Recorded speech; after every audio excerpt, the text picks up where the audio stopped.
off of the internet and yeah, I am off the internet. Let's turn the phone off then.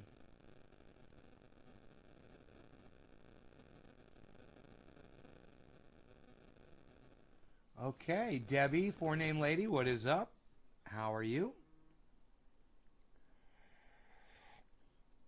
I just turned my phone off for the show so that I could show you guys give you my full attention.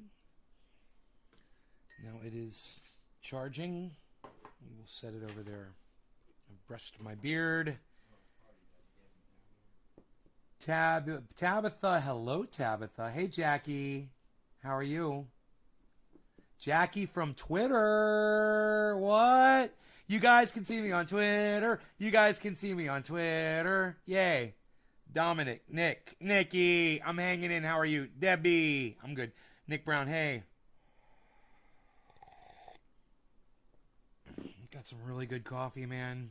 Breakfast blend. I think it's the Dunkin' Donuts. No. Starbucks breakfast blend. Treasure Coast, what's up? How's it going? It says there's 5 people here, but I've got four-name woman, Tabitha, Jackie, Dom, Nick, Treasure Coast, and it says there's only 4 people watching, so I know they're misrepresenting the numbers. Okay, cool. I know there's more than 4 of you here. Now we know that we're being misrepresented in the numbers. Can all of you say hello to me? Isn't it bullshit that the girl competing in the Olympics can get shit on and in trouble for smoking cannabis? Michael Phelps won more gold medals than anyone and smoked cannabis. Patrick, isn't it bullshit? Yes, it's bullshit, Patrick. Well said. Couldn't have said it better myself. Treasure Coast. Hey, what's up, Treasure?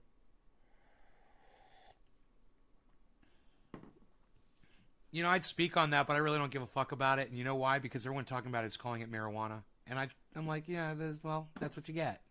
You're going to call it a racist name. You're going to call it weed. You're going to call it pot. And then you're going to complain that people are getting in trouble for using it. Well, you just called it useless. What do you expect? Oh, she got busted for smoking weed. Well, it's useless. Why does an athlete need to smoke something if it's useless?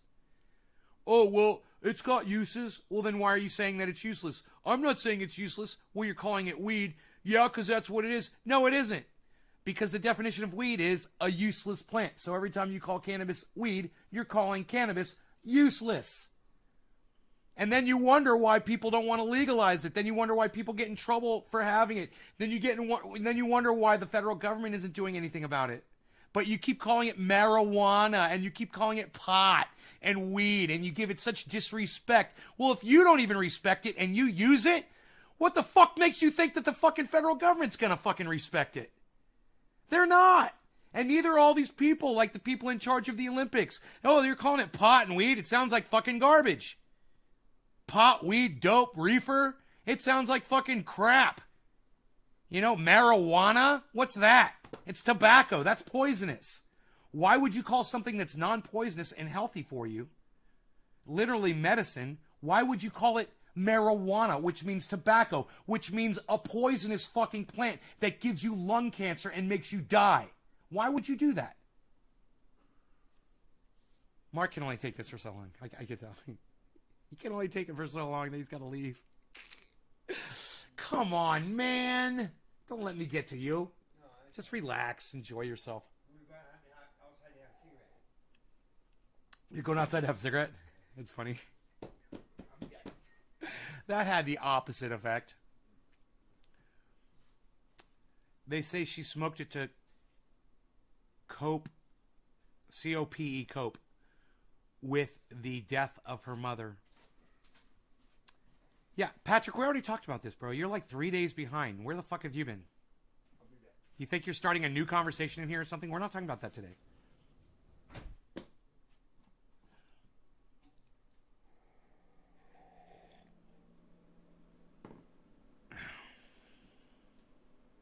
We're talking about other stuff.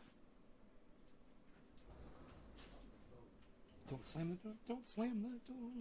Be careful. Don't slam the door. For one thing, I want to talk to you guys about Russell Brand and Ben Shapiro having a conversation. And I need to tell you the hypocrisy of Ben Shapiro. It just shines right through. There's no hiding it. When you're talking to someone who keeps it as real as Russell Brand, you end up looking like an asshole. And I think that's exactly what I did to Matt Dillahunty. He ended up facing somebody. You know, he's on the internet claiming he's keeping it real. And he ended up facing somebody who keeps it 200% more real than he does. You know, I'm not going to support a fucking Democrat because they're blue. Because they, you know, I'm not a blind fucking supporter of people. For someone who claims he's not going to be religious because there's no proof or evidence of a God, he certainly is quick to put his fucking support behind mere people who are fucking proven liars, every single one of them, and yet off running to politicians to support them he goes. So I want you to see Ben Shapiro literally melt down. And when I mean meltdown, I don't mean lose his cool. What I mean is his exterior is melted away for you to see the disgusting person that he really is. Russell Brand does the most fantastic job of exposing him, and all he does is ask him very simple questions, and Ben Shapiro just walks right down into the pit every time, every question. He just takes the bait, you know, like a cuck. So I want you guys, I got 13 minutes into this. After they were done stroking each other and talking about Ben Shapiro, the first thing he brought up was kind of uncool, man. Russell did this to him. The first thing he brought up was the fact that Ben had been called out in another interview. And okay, yeah, he got called out in an interview and he got caught. And okay, why did you bring that up? It made him feel uncomfortable right from the start.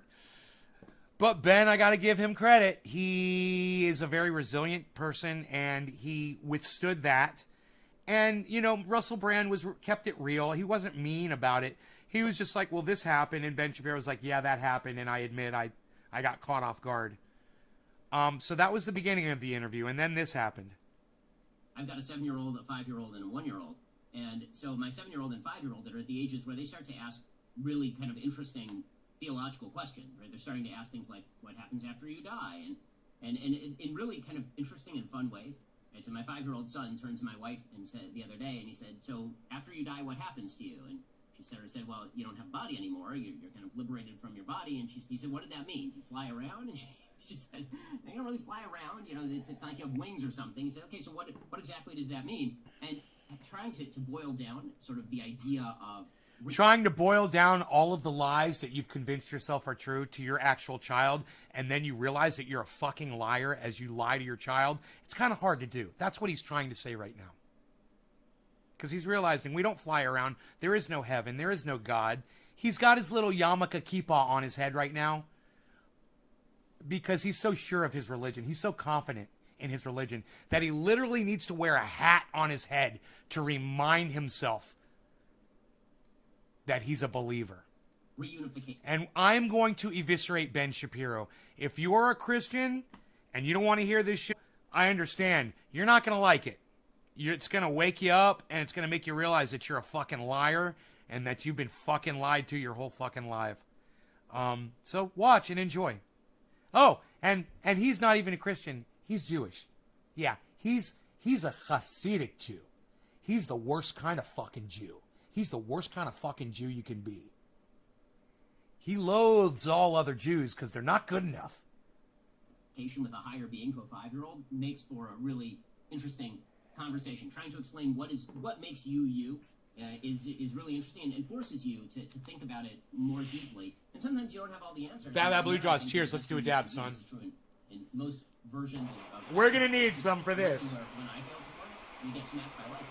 Is acknowledging when you don't know something. Cheers. I mean, to go back to the BBC interview, if I don't know something, I would be better off just saying, I really don't know who you are and I don't know much about this interview, rather than trying to kind of bull my way through it. And the same thing is true in a wide variety of areas in life. Every time you get arrogant and you think that you know something, life is going to punish you for that. Yes, I've found this to be true. I can see quickly in the conversation with the kids, you can end up dealing with things like essence, the nature of consciousness. I was trying to think how I would handle that. My children Topeka, Chaz, 3, Christians are your people. 5, Hey, Tabitha, Teresa, Randy, Mr. Blue, Topeka. Cheers, guys. Already, it's pretty easy to This is drop just the into lower pre-dab. part of that iceberg to see what underwrites I discovered pre-dabs. of ordinary egoic. Let me just stop here for 1 second and say I discovered pre-dabs. Nobody pre-dabs like May's Garden does, because we all learned about pre-dabs here just a few days ago. Fantastic. Everyday consciousness, you can be brought there quite quickly, quite swiftly by interrogation. For sure. And my son asked, so what makes he got into, so what? You'd still be you. So your body really isn't you in terms of your soul, right? There's a part of you that is a conscious ability to choose. That is I didn't use exactly those words because he's 5. But you have the ability to do the right thing or do the wrong thing. And that part of you is really not connected to your body. There's something special about you that God implanted in you, and that you'll return to God after you die. Frank, This is Frank, sort of understood. Frankfurter, Frankfurter, it's not 50, that, it's not 55, that- speaking of Frankfurter, children is always, fucking you don't want fuck, to give them nightmares, but fucking at the same fuck. time, they're asking very deep and abiding questions that require answers. Yeah, I approach it in the same way. I'm plain Lip about lube. the idea of death, of finality. That's kinda and try weird. Not to make it, All right, let's do the real dab now. Overly sentimentalize it. Like we found a big mole in the garden, and my daughter was just so fascinated with it.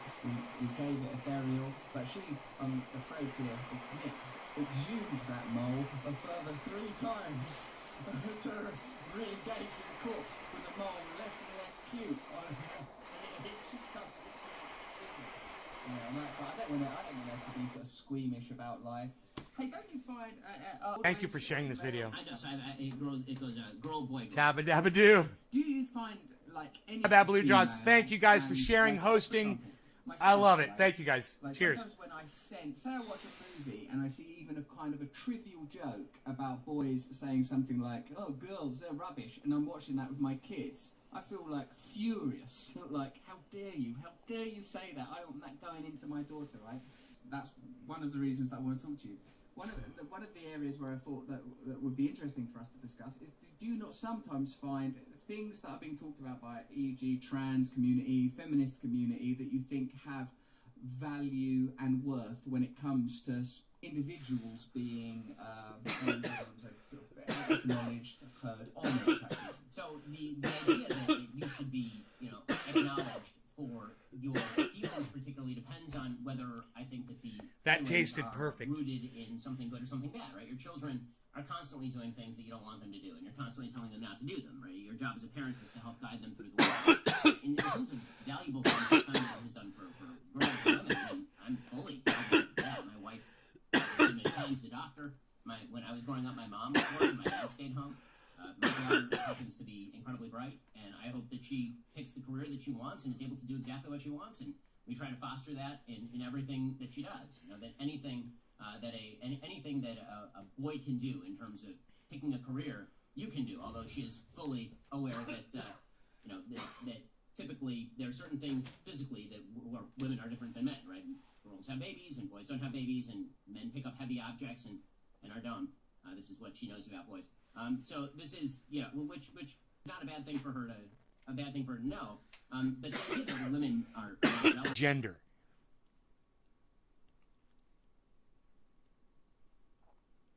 Did you guys catch that? I make sure to reinforce those notions with my children.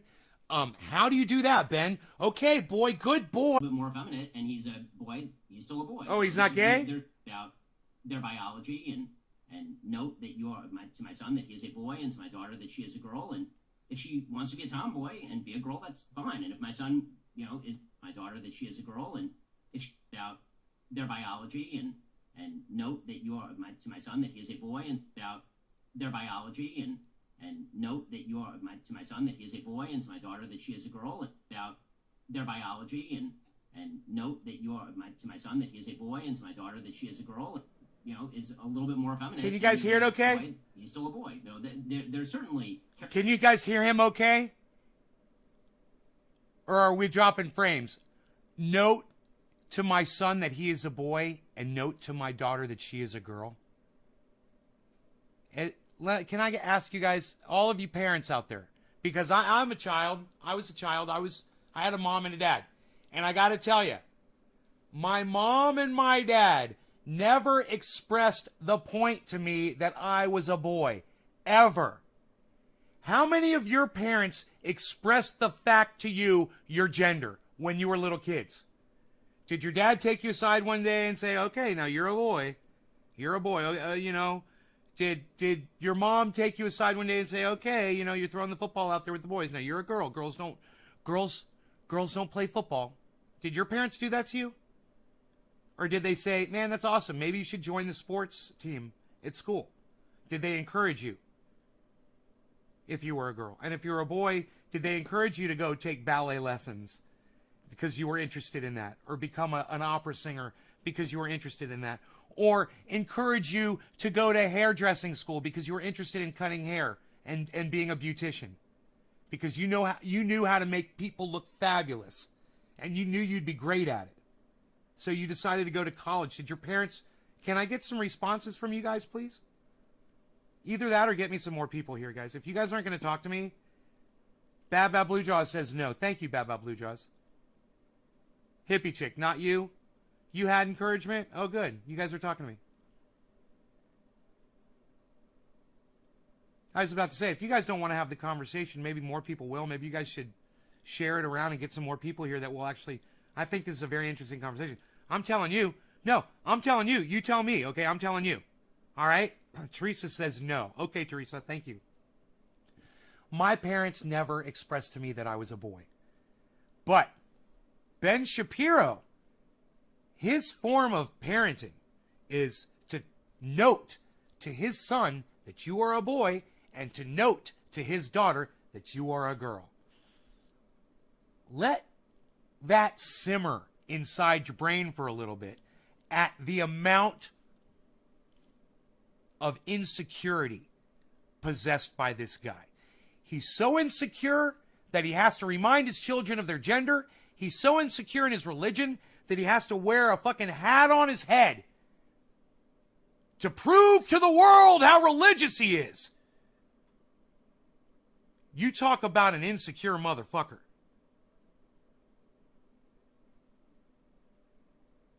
Characteristics that where boys can, you know, have non-traditional male interests, and that's fine, and girls can have non-traditional female interests, and that's fine too. I don't have any problem with that. Where I draw the line...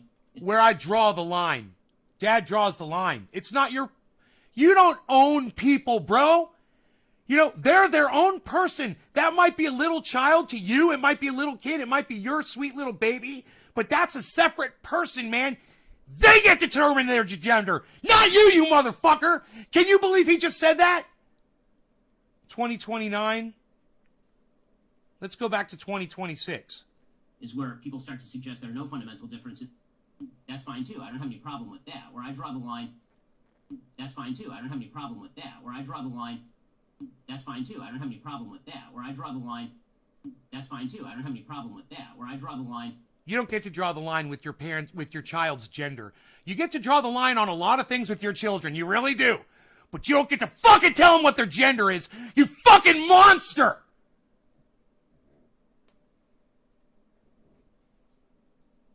Fucking monster, man. Is where people start to suggest there are no fundamental differences between boys and girls, which, if you have boys and girls as children, you know is not Hey, true. Dom, If what's you live up? in the world and have ever met either a man or... Randy Church says, nay, is that what they call a schmuck? S-C-H-M-U-C-K. Randy Church, that is what they call a schmuck, bro. That is what they call a schmuck. My mother would call him a schmuck after listening to him for 5 seconds. She'd say, who is that schmuck? Let's hear where he draws the line. Let's hear where he draws the line with his children's gender. You know, Hey, whoa! We got to stop the show. You guys want to be famous? JK1997 Marcos46 says, want to become famous? Buy followers, primes, and viewers on ... bigfollows.com. Woo! Bigfollows.com. Get big buy followers, primes, and viewers at bigfollows.com. You could be fake internet famous at bigfollows.com. Check out bigfollows.com. BigFollows.com.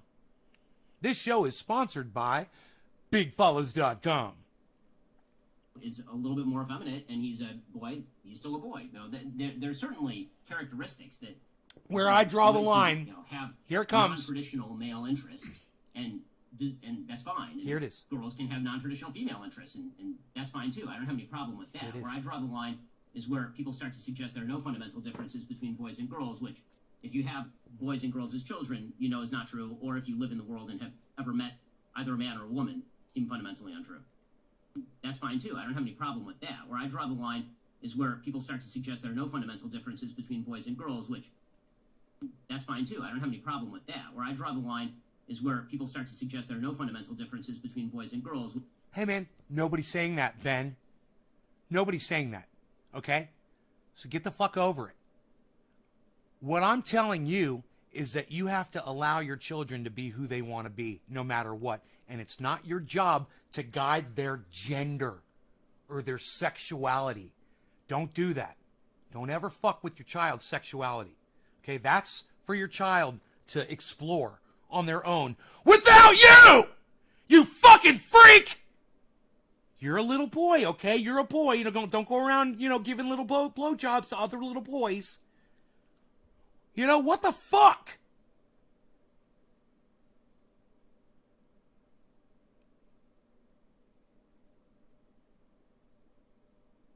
Hadley, he's not the worst of parenting out here. Want to get banned, came to the right place. Bad Blue Jaws. Ben Shapiro is a massive idiot. You guys, it's not just Ben Shapiro. It's a good call. Yes, he is a massive idiot. It's the fact that he's got millions of listeners, guys. That's what you guys have to realize. That's why this is important. Because, someone's cooking you a meal. Someone's driving you somewhere. Someone's flying you somewhere. Someone's doing something for you somewhere that believes this motherfucker, listens to him every day, and thinks he's intelligent. Thinks he's a well-spoken Jewish man. And when they were younger and they were Catholic or they were Christian and they were in church, they were taught that the Jews were special people. In the Bible said that God said the Jews are special people. And he fucking uses that shit. That's why he's ultra Jew. That's why he's Orthodox. If he was a true Orthodox Jew, he would have these. And they would curl all the way down. And he would have a full beard, because you're never supposed to let metal touch your face when you're an Orthodox Jew. So he is a fucking hypocrite. Okay? He's a fucking lying fuckstick hypocrite. And if you guys ever want to see what a fucking Orthodox Jew looks like, wait. I'm sorry. My bad. I'm an old man and I forgot. No. I was thinking of Hasidic Jews. My bad. No. These are the Hasidic Jews, and they're also Orthodox. But then there's Orthodox Jews who don't want to do this. They don't want to have these, and they want to do that, right? So it's like the Orthodox Jew and the Hasidic have a little bit of there's a little difference between them. And, there is. And my bad, because, I was raised Jewish. Not Jewish now, just so you guys know. But I was raised Jewish. I know a lot about Judaism. And I should have fucking known that in my brain. And I'm getting stupid, obviously. But that's okay, because I have a video of me, not of you, a video for you of me standing outside with my 22 scaring off the squirrel again. I got the whole thing on fucking video. Just so you know, if you stick around, you get to watch that. You can hear me and Mark talking to each other while I'm doing it. And I'm not going to tell you anything else about it. Just stick around and watch the video. And do me a favor, get some more people here, guys. This is going to be one of those epic shows, but I need you guys to fucking, I got to smoke 420, bro. I miss 420. I didn't smoke 420. Did I smoke 420? I don't think I smoked fucking 420. Did I miss fucking 420? I think I did. I think I missed 420. So, 28 minutes in. Psst. I'm a horrible person. I need to smoke 420. I don't think I smoked 420. Did I even do it? Psst. I don't know, but I'm going to do it now. And I'm going to put some smoke rings in this general vicinity. Retirement community! Chrissy! I'm going to have to kill you. Chrissy! Harles, are you okay? Harley, you got food up there, buddy? Are you going to come down here and yell at me? Trendy orca. Trendy. Who's got their headphones on? Trendy. Orca.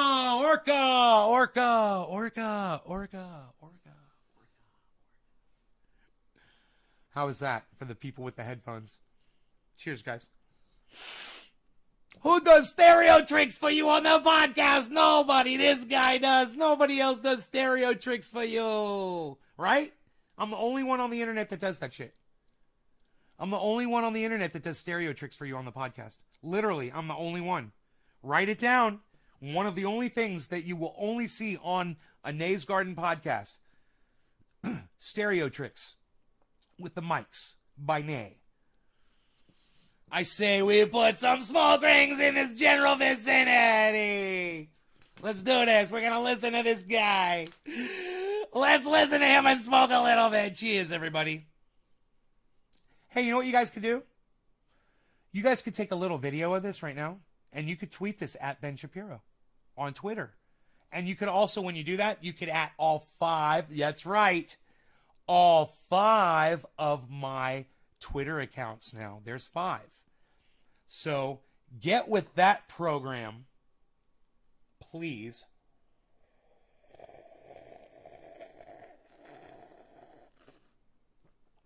And go at all 5 of my accounts on Twitter and at Ben Shapiro, and this a link to this show so he can see that I'm eviscerating his hypocritical ass. Speaking of little kids, Ben, I was 11 years old when I realized there was no God and that Judaism was a total fucking lie. 11 years old. Okay, Google. Oh, I turned off my phone. Here, give me a second. I was 11 years old.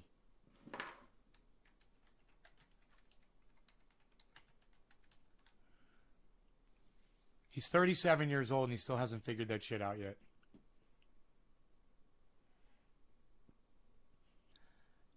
I was 11 years old when I walked away from religion. And, the only reason I believed in religion for 5 years during my adult life was because I got inducted into a cult called the 12-Step Program. And they told me over and over and over and over and over again that if I didn't believe in a God, that I wasn't going to be able to get sober. They promised me that I needed God. Yeah, the 12-Step Program. Nice, huh? So I don't know how long it was. For a year, I don't think it was 5 years, but I was sober for 5 years. But for, at least a year, if not more, I believed, I convinced myself that there was a God. Don't ask me why. Yeah, I wasn't using cannabis for 5 years. Call it a momentary lapse of reason that lasted a little more than 365 days, probably. I don't know when the day was that I realized, I was like, what the fuck am I doing? There's no fucking God. I went back to my 11-year-old thought process and I was like, oh, that's right. I forgot the whole reason I stopped believing in God was because John Wayne on his deathbed accepted Jesus Christ as his Lord and Savior. Woo! On his deathbed, he became a reborn Christian. A reborn Christian. John Wayne, my hero as a little kid. And I said immediately, 11 years old, and I heard that. And I said,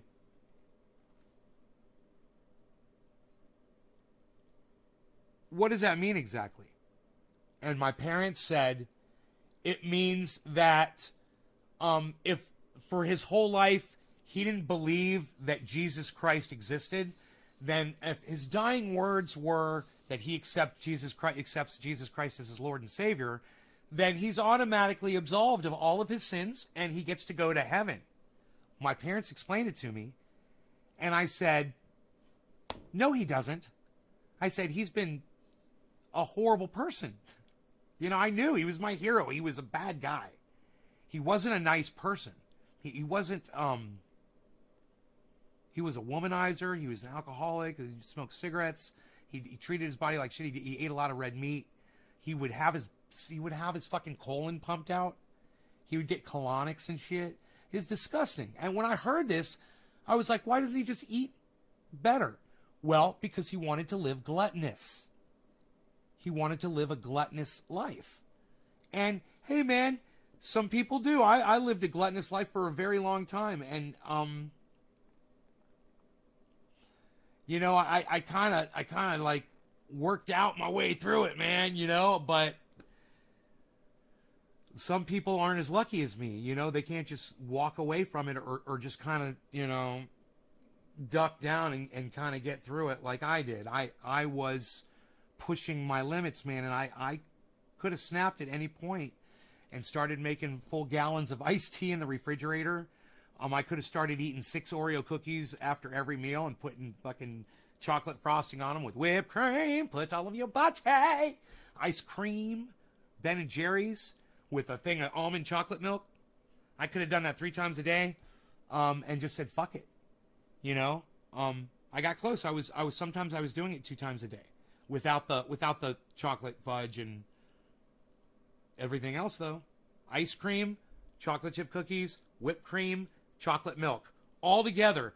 Usually all the time, that's my little snack. And I would have, like, you know, 3 or 4 Oreo cookies, which on itself is bad enough. But then I would have ice cream alongside it with the chocolate milk and the whipped cream. And I would just put the whipped cream right in my mouth. You know? Because I was gluttonous. But I snapped out of it. I watched a couple videos on YouTube, and John Wayne didn't have that. You know, he didn't have some doctor that made a whole bunch of videos talking about the importance of fasting. You want to go outside, buddy? I'll let you out. I know you're sitting by that door. There you go. Go outside. Charles, go outside with your brother. Go on. Go. Go. Harley, go outside, buddy. Go. There you go. Go on.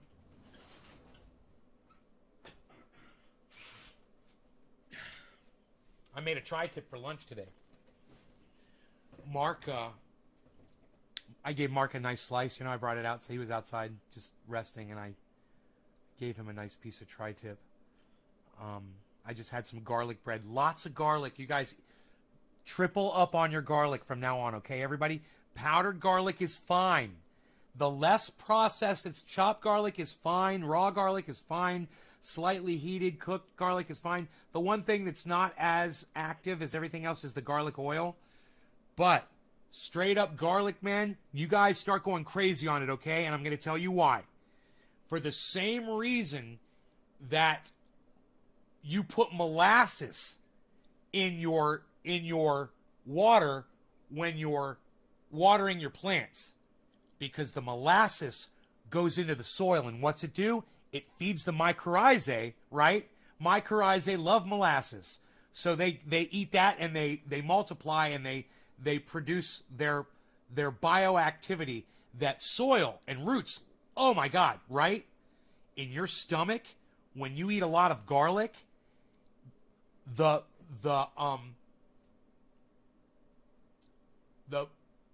probiotics, the mycorrhizal bacteria that live inside your stomach and help you digest your food, their molasses is garlic.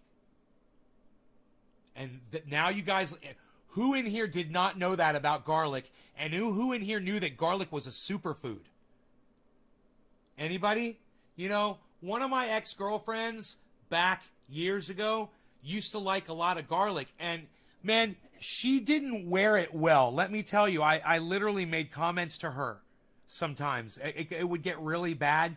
And she would tell me, but you know, it's really, really healthy for you. And I just ignored that. I never heard that. Look it up. Go look it up. You knew about garlic, four-name girl. Superfood, Randy Church. I didn't know that for sure. Look. You guys, get all the kinds of garlic that you can. Garlic is really good for your stomach, for your digestion. It's really good to help keep you healthy. Consider going more garlic. Okay? That being said, I think we've discussed that enough. Let's get back to Ben Shapiro. I'm going to blow some smoke rings right over his head, hopefully, in this vicinity. Let's see if we can do it. Cheers. You guys, thank you for sharing this around. If I miss 420, I'm lost. I don't even know where I am with this. Which, if you have boys and girls as children, you know is not true, or if you live in the world and have ever met either a man or a woman, seem fundamentally untrue. Do you think that, not dealing with, I'm not talking about individuals here, I'm talking about the way that the media is mobilised around these issues. Do you think that there is something fundamentally disingenuous? Do you think that they have an agenda or objectives beyond the protection of people's rights to express themselves however they want to identify however they want to feel that they are accepted by a culture, all of which to me seem like perfectly reasonable objectives for any individual? Do you feel that there are secondary or ulterior agenda that are being pursued culturally that cause you some kind of disease other than a kind of the sort of what you've just asserted ideologically about, you know, your interpretation and understanding of what you would just say is absolute biology?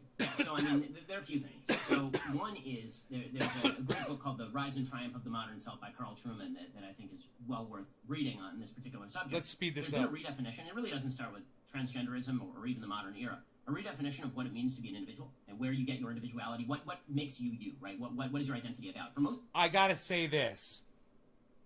I like that Ben Shapiro is slowing down the way he's talking in this interview. He's not trying to overdo it because, you know, when he does his show, he's really fast. He talks really fast. That way he gets more information in, you know, when he's talking and shit. He's a smart little dude. But at the same time, he's only book smart and he's not this kind of smart. He wishes he was this kind of fucking smart. He wishes. And so do all of his audience members, all of his fans, the millions of people that love him. They think that he's this kind of smart. most of human history, your identity was about you living within the boundaries of a particular community. How you interacted with the world was part of what shaped your identity. How you interacted with your community was part of how you shaped your identity. If you read Aristotle, it's all about producing good citizens in the polis, for example. Or if you read the Founding Fathers, they're You're talking brought about up with within garlic. your community and the importance of communal bonds. And that's communal That bonds. Sort of and broken down. brass. And I think that this relationship is sort of Brassicas? as our version What? of what identity is has changed. People have stopped Wild garlic? associating what I am with Right what on, society Josh. expects of me, Wild what garlic. society God, and way to what I go. am Great with find, society. bro. And instead they've said, I am what I feel, right? My authenticity is key. Authenticity is the thing that matters the most. And so now Salute. there's no good or there's no bad, there's just authenticity. And the rules of the road have to be changed around me in order to foster my own sense of authenticity, which means everybody else has to change their behavior because I feel a particular way. Well, that to me is not a way to build a society. I'm not sure that you can build a society in which everyone's individual identity is rooted in forcing everybody else to change their ideas about the world and how they wish to address the world. That doesn't seem... Holy shit. You know? Because what he just said totally goes against everything he always talks about. He is, when in Rome, do as Romans do. He's totally just snowing Russell Brand. I wonder if Russell Brand's going to call him on this bullshit right here. I have a feeling, because Russell Brand is way smarter than Ben Shapiro, I have a feeling that Russell Brand's going to get him on this one, because this is bullshit. With Ben Shapiro, he does not believe what he's saying right now. He does not believe that everyone should have the individual right to be who they want to be. He does not believe that. He totally does not believe that. seem like a smart way to do it. If you can't have any sort of at all mutually agreed rules of the road, other than presumably just saying yes to everything, it's going to be very difficult to build a society around anything like that. I mean, that's on a very abstract level. On a more practical level, one of the things that you've seen in the United States, for example, is an attempt to tell religious Americans that if they don't raise their children with particular values, then they're doing abuse to their children, and that presumably the state should step in. You've seen bakers who've been sued for saying, I don't wish to participate in this particular activity. Right now, I'm very libertarian when it comes to this stuff. I feel that He just said you've seen bakers that don't wish to participate in this kind of activity. Did you guys catch that? Okay. For those of you guys who didn't catch that, years ago there was a case, and it spurned this whole new age that we're living in today. This gay couple wanted to get married, and they wanted to have a wedding cake. And I know you guys are all like, yes, you're remembering this. And the baker said, no, go somewhere else. I'm Christian, and my religion doesn't allow me to participate in a gay wedding. I'm not going to bake you a cake.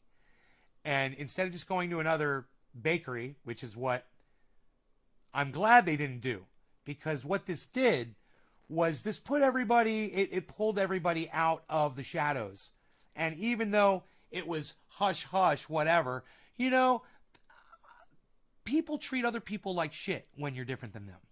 And this yanks these motherfuckers out, so they have to jump on a side, someone like Ben Shapiro, and exposes them for exactly who they are. Freedom includes freedom of association, and freedom of association means that people I don't like can not associate with me. That is their choice.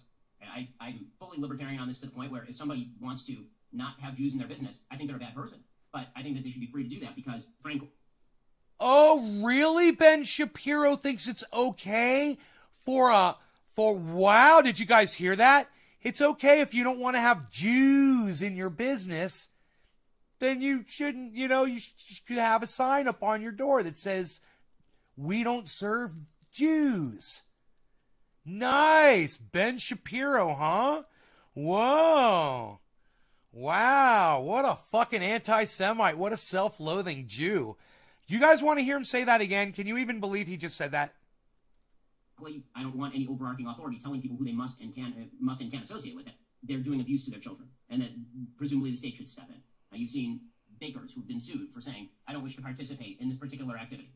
Right now, I'm very libertarian when it comes to this stuff. I feel that freedom includes freedom of association, and freedom of association means that people I don't like can not associate with me. That is their choice. And I'm fully libertarian on this, to the point where if somebody wants to not have Jews in their business, I think they're a bad person. But I think that they should be free to do that because to not have Jews in their business, I think they're a bad person. But I think that they should be free to do that because to not have Jews in their business, I think they're a bad person. But I think that they should be free to do that because that is their choice. And I'm fully libertarian on this, to the point where if somebody wants to not have Jews in their business, I think they're a bad person. That is their choice. And I'm fully libertarian on this, to the point where if somebody wants to not have Jews in their business, I think they're a bad person. But I think that they should be free to do that because, frankly, I don't want any overarching authority telling people who they must and can't associate with. That seems to me.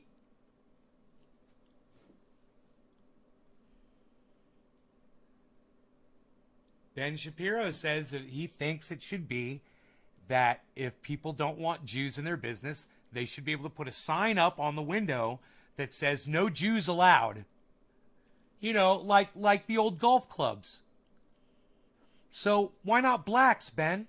So no blacks? You think that should be allowed too? What about Palestinians? No Palestinians? What do you think, Benny? Let's say women. What about women? No women. No women. I'm not going to let a woman in my business. I'm going to be Facebook. I'm going to have the largest company of communication. I'm going to fucking go crazy. I don't want Jews. Hey, I'm going to be PG&E. I'm PG&E. We're going to supply electricity. We're going to become a conglomerate. We're going to become a monopoly of electricity. And you know what? If you don't have solar and you're Jewish, you're not going to have power because no Jews. Ben Shapiro. Ben Shapiro. Blacks, forget it. You don't get power. Jews, no. Hispanics, no. Hey, how about this one? No whites. Hey, let's say PG&E was owned by a nice black couple. And they said, hey, you know what? Fuck you. no power for you. Or, hey, how about this? Fuck you, pay me quadruple what I'm going to charge my other friends that aren't white. That's okay with him. When people say to you, do you feel like there should be a government or there shouldn't be a government or whatever? This is the fucking reason. Because there's literally people like this with millions of followers out there, guys, who believe, and Michael Malice is included in this, who believe that, you know, things like excluding people based on the color of their skin or the religion, that should be the law of the land. You should choose, you'd be able to choose who you do business with. No Canadians. Hey, Chris, what's up, buddy? Be more dangerous. But there is an outright attempt to can I just say, change the nature of language. Ben Shapiro is a fucking train wreck. To make it so that we can't agree on even simple terminology, to make language entirely subjective, which makes it very difficult to talk to one another, to turn every political problem into an identity problem. So we, instead of having a discussion about, for example, what is the proper treatment for gender dysphoria, instead it turns into, you're attacking my identity if you disagree with me about the proper treatment for gender dysphoria. Well, what if I'm just arguing about what's the proper treatment for gender dysphoria based on the data? Or what if I'm just discussing the differences biologically between males and females? That's not an attack on your identity, but... Based on the data? Ben, I got news for you. You don't get to determine what happens with people's gender, period, bro. Why do you got your fucking dick all over it? You guys hear him? He wants to control how people decide what gender they are. You go back and listen to what he just said, okay? Just listen. I'm going to slow it down, and I want you to listen to what Ben Shapiro is saying here, okay? That was only 1.25 fast. That's how fast he talks. We're at normal speed, I swear. And associate with, that seems to me more dangerous.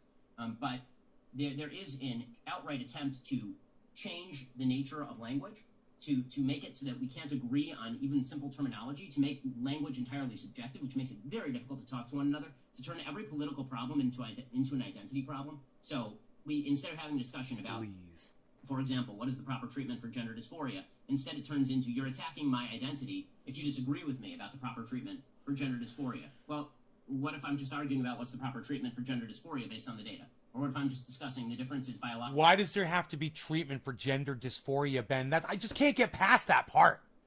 I just can't get past the part that he feels like there has to be a treatment for gender dysphoria, and it's his job to figure it out and to talk it out with people, even though it's not his fucking problem. And I'm sorry, I used the wrong word. It's not his place to determine such things for other people. And I apologize for saying the word problem, everybody. I'm sorry. That was the wrong word to use. Logically between males and females. That's not an attack on your identity, but the conflation of everything that I believe and everything that I feel internally on a subjective level with who I am it's very difficult to see how you reach common ground there. You need to be at least able to put yourself out. You don't have to reach common ground, Benny boy. You know why? Here it is. Are you guys ready? Because it isn't your place to decide for other people what their gender is or how it should be treated. Ben, how many times do I have to tell you? And why are you making this an issue? He's making this a huge issue right now. He could have just said, you know, wouldn't this be great? You know what I've come to realize? It's really not my place to determine what people's gender should be. Let's move on. No. He literally believes that it's his place to decide because he's so smart and he's so well learned and he's a lawyer and he's so intelligent and he talks so fast and he graduated school at a young age and graduated college early and he's a little wonder kid and he's just so smart that of course he should be the one, the decider. Ben Shapiro should be the decider of gender treatment around the world. He's the decider of these things. I think he's fascinated by it. That's what I think. I think he's fascinated by it. Out of the conversation enough to discuss things in a mutual space where the terminology is agreed upon. When you discuss your own certainty around your Judaism and orthodoxy, and your, certainty, and then sort of outline your critique of some of these somewhat modern cultural phenomena, but perhaps abiding phenomena more broadly, even if the kind of emphasis and discourse wasn't granted. Do you feel perhaps that there are fissures appearing culturally that can't ever really be Hi, bridged? Karen. Thank and you. that Let's smoke. Possibly the best Cheers. kind of solution might be. You guys are sharing like Karen. Thank you. A kind of a confederacy of like, well, Smoke you rings just right get to here. live how you want to live. Just live Right here how on this you wanna background. live and allow other people to live how they want to live, which I can see that somewhat within the remit of libertarianism. Yeah, I mean, I've said for a long time that I think that this is the direction in which we're moving. The question is, are we going to share a culture or not? Because that libertarianism only lasts as long as nobody grabs the gun at the top of the food chain, right? I mean, whoever controls the gun controls the policy, unfortunately. And when I say the gun, I just mean the government, because the government, to me, is just a giant machine for compulsion. That's, in essence, what the government is designed to do. Every law, at the very end of the road, is backed by some guy coming to your door with a gun and putting you in jail if you don't obey the law. So it depends on whether there can be a common agreement to leave people alone. And I think that agreement is pretty much what is missing right now. If you are an adult and you choose to live however you want to live, and you're not bothering me, I may disagree with what you do. I may think that what you're doing is religiously sinful. I may think that on a non-religious level, you are living a dissolute life and that you could be doing better with your life. But I also understand that you're an adult and you have the capacity to build your own life. If you can't understand the same about me, then we've got a problem. Because But Ben, some religions say that you should murder people when they're being gay. They should stone people to death, Ben. Should we just allow people to behave in that way? Should we let, or, you know, in many Arab countries, no offense to my Arab friends out there, is that the right word to use? Should I have to say Arabic countries instead of Arab? In many Arabic countries, they mutilate people. They murder and behead people for dating someone from the wrong sect, from premarital sex, for disrespecting someone in the wrong way. And in your mind, is that the way society should behave, Ben? Because that's religious freedom right there, bro. I got news for you. Religion sucks my dick. It comes in, it's like candy bars, man. You go into the store and there's a whole rack full of them. It doesn't matter which one you grab. It's all full of poison, fucking murder syrup and murder sugar, murder powder, and fucking... It doesn't matter which one you grab. They're all bad. He'll never understand that, and he'll think that his religion is good. You know. because then we don't have a shared space at all. Then it's just a matter of who wins, right? Then it's not a matter of we can have an agreement to leave each other alone, which, frankly, my ideal life is just to be left alone. It seems great to me. But if there can't be that sort of fundamental agreement, then there will just be this continuing war of all against all, and then the question just becomes who wins that war. Because I don't think that war can be won either, Ben. I've been thinking about it a lot, man, and like I sort of, when I think about conservatism, it's a lot of concentrated sugar in dark chocolate, but Enlightenment-informed type of there's sugar-free chocolate, Karen, and there's sugar-free dark chocolate, and I've had it, and it's fucking unbelievably good. I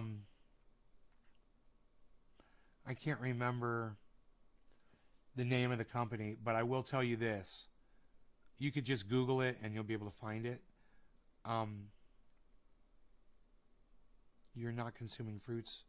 No fruits. In fact, I had 3 grapes, maybe 4 grapes today. I cheated. Little grapes.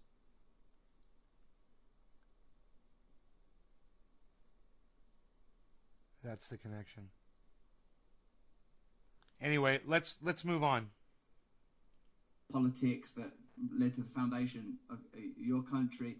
The challenge I have with it, sort of, in some ways, sounds oddly comparable to some of the criticisms you've offered about other enclaves of culture and identity.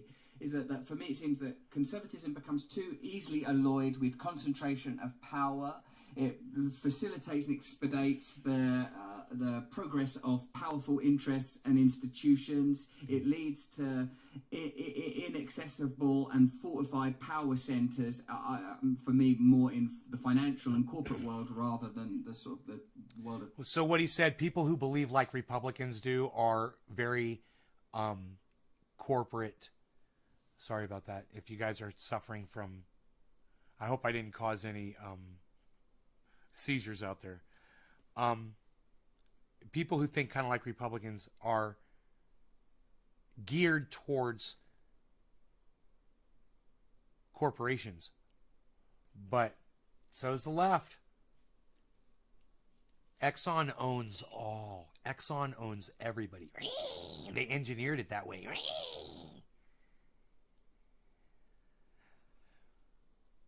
Mantis Indigo. Mr. Blue, 70 to 90% darkest top shelf. About to go smoke some banana bread on the oceanside beach.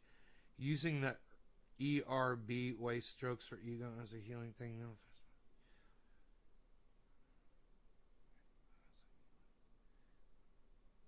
Jacob, what's up? Thank you for the digit drop, bro. Digit drop, bro? Doing it, bro? of state and government. Not that I'm a big state person either, by the way. So I've often, like the same way I guess you're probably called So he says, I'm not into big government either. a fascist. So he's saying that he kind of agrees with Ben Shapiro on certain aspects of libertarianism. And with the obvious ironies, acknowledged in. And by the way, I fucking hate libertarianism. I think it's fucking stupid. Just so you all know.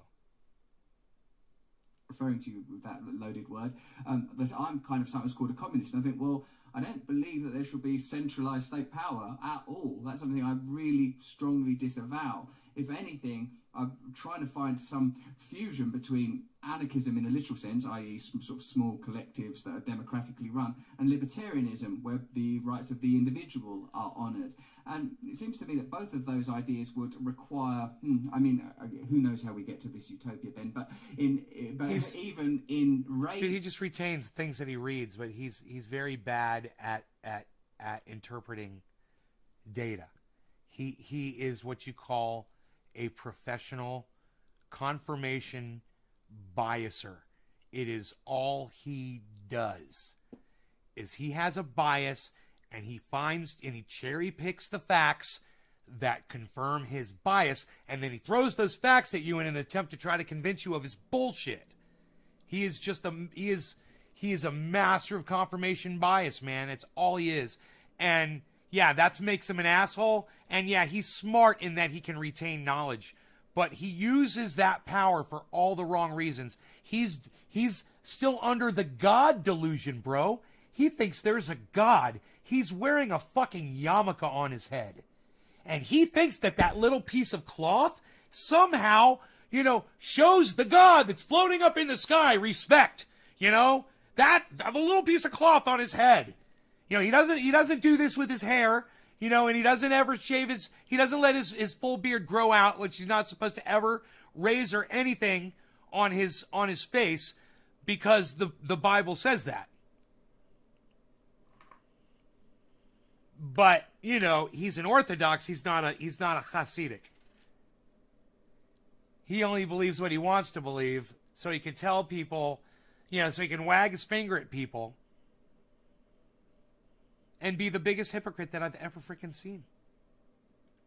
It seems to me that isn't it worth at least addressing the flaws within the kind of conservatism for which you are such an outspoken and admired orator? Like, for example, the way that you support, you must surely have had an uneasy relationship with Trump because of the kind of I have noticed he did say when Trump did some really dumb shit, Ben Shapiro did speak out about it, but he was not, anywhere on a level of criticizing Donald Trump where someone like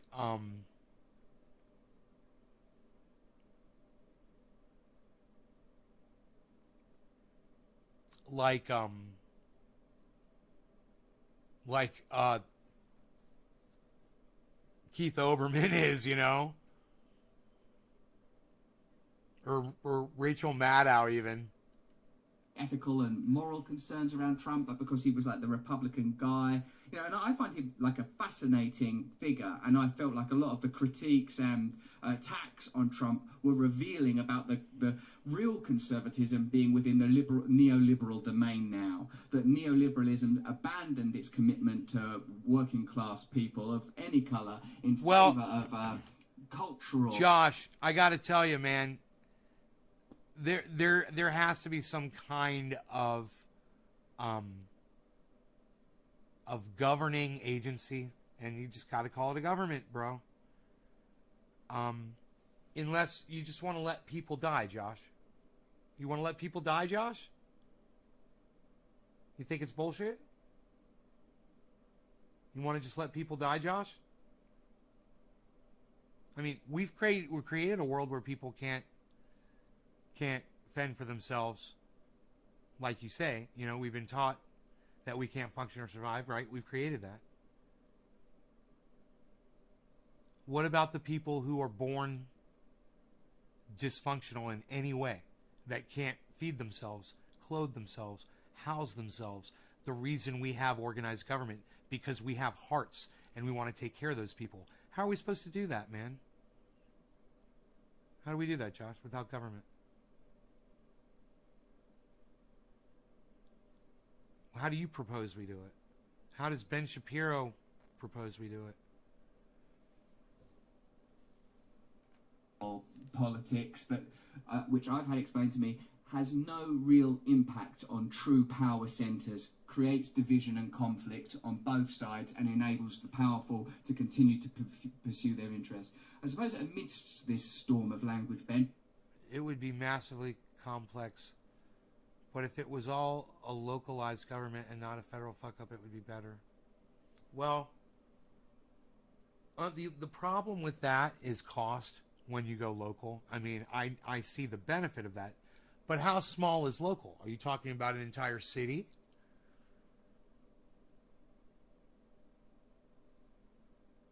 And just let cities decide, eat for themselves? Because let me tell you something, bro. You've got fucking psychos in cities, right? You're going to end up with cities where girls can't get an abortion.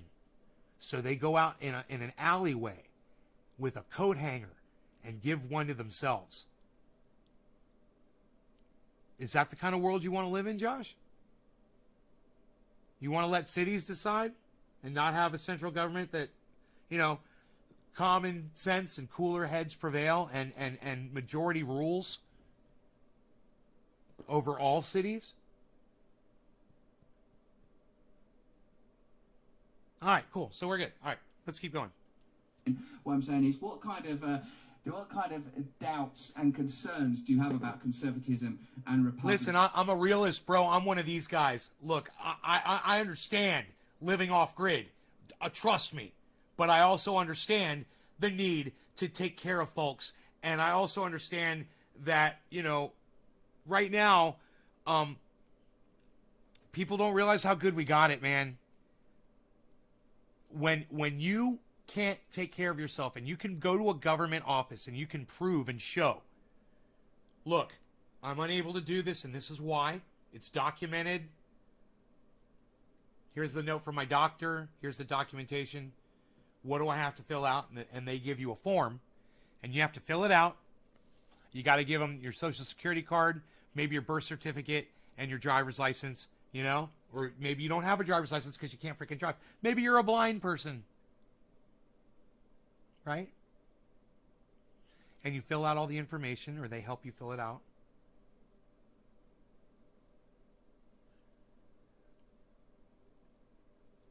And then they review it.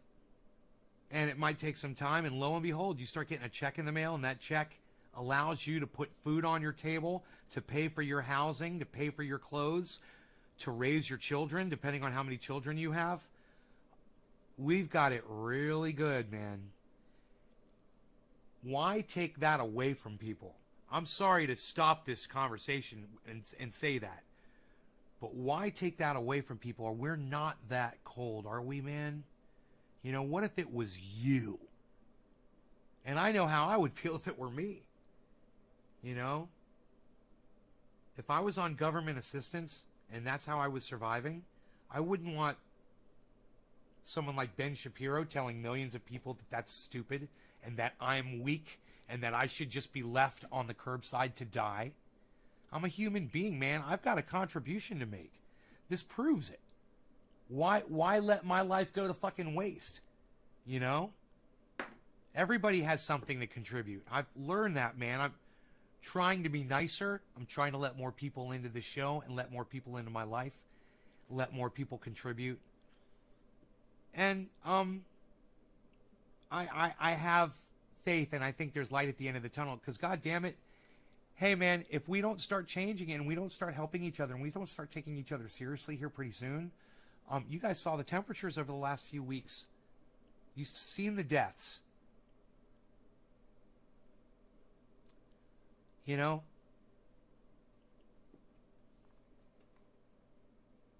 Does anybody out there like to work outside? Does anybody like to work outside? Give me a hands up, high five emote if you can get your hands on one. Pun intended. Mechanism. Where do you see there being room for change from what you would refer to mostly derisively on your show as the left? Can you give me some stuff out of that hurricane? I think that one of the big problems with conservatism is that conservatism, in sort of the traditional American sense, which looks more like classical liberalism in the European sense, it's rooted in a certain fundamental assumption about You guys like to values work that are being outside? held by the community. I like to work outside too. Let me tell you something. I was outside last few days working in the heat, and I got to tell you, I got in the shade from time to time, and I drank water from the garden hose, and right on, Jacob. Thank you, buddy. Bad Blue Jaws every day, and I took care of myself out there. But not everybody is as intelligent as me or you. And it would be very easily to get heat stroke out there and not realize you're getting it if you didn't have access to water, or if you were just out there. Even if you were drinking water, you're exposed to that kind of heat over that period of time. Let's say you're working outside all day and there's no shade in the area that you're working in. If you have an umbrella that you can set up on a pole or something and cover your area, or a tarp that you can put up, or some kind of a small tent, you know, or something wherever you're working. You know, I have umbrellas around my property. Literally, I am able to, but for me, I get under a tree anytime I want, man. I got trees everywhere. I just step in the shadow of a tree and I start cooling off immediately. You know, it lowers my temperature 10 degrees. But not for everybody out there. So we are in a lot of trouble, guys. And if you like working outside like I do, if you like gardening as much as me, start taking the precautions, man. They've got these things. Man, Stanky McJanky, friend of the show, friend of mine, friend of yours, friend of everybody's. We lost him. He died a couple years back, unfortunately. He gave me a wrap that it goes around your neck. And you put it in cold water, and you put it around your neck, and it stays cold for hours. It'll keep you cool. It'll lower your whole body temperature. A really cool thing. They've got stuff like that. Wear a hat. Always wear a hat, guys. Protect yourself. There's sunscreen. There's white shirts instead of black. When I go outside in the sun, I almost always take my shirt off. As soon as I walk outside, my shirt comes off. I'm a sexy bitch. I'm out there. I'm fabulous. I'm getting fabulous all over the yard, guys. You should see me. I'm fucking catwalking that goddamn thing. Just strutting. Hurt, fell on my back. I used the road department. Sometimes I stand out there with my hand on my hip and just pose.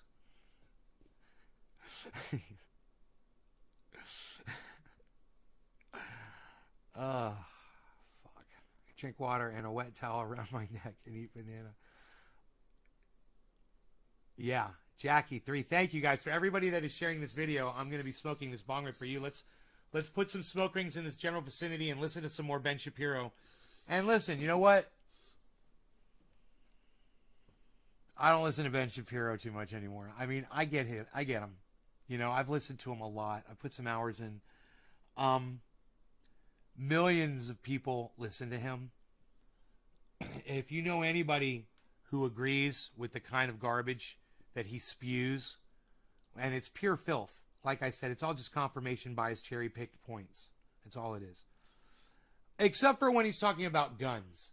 I like Ben Shapiro's stance on my right to possess a firearm. There's that. So Benny Boy and I, we got that. We got that. Second Amendment.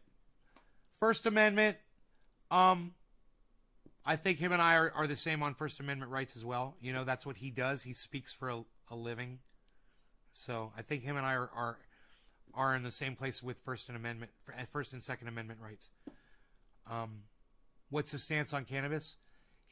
I believe that he thinks all drugs should be legalized. If he's a libertarian, he doesn't think there should be fucking government.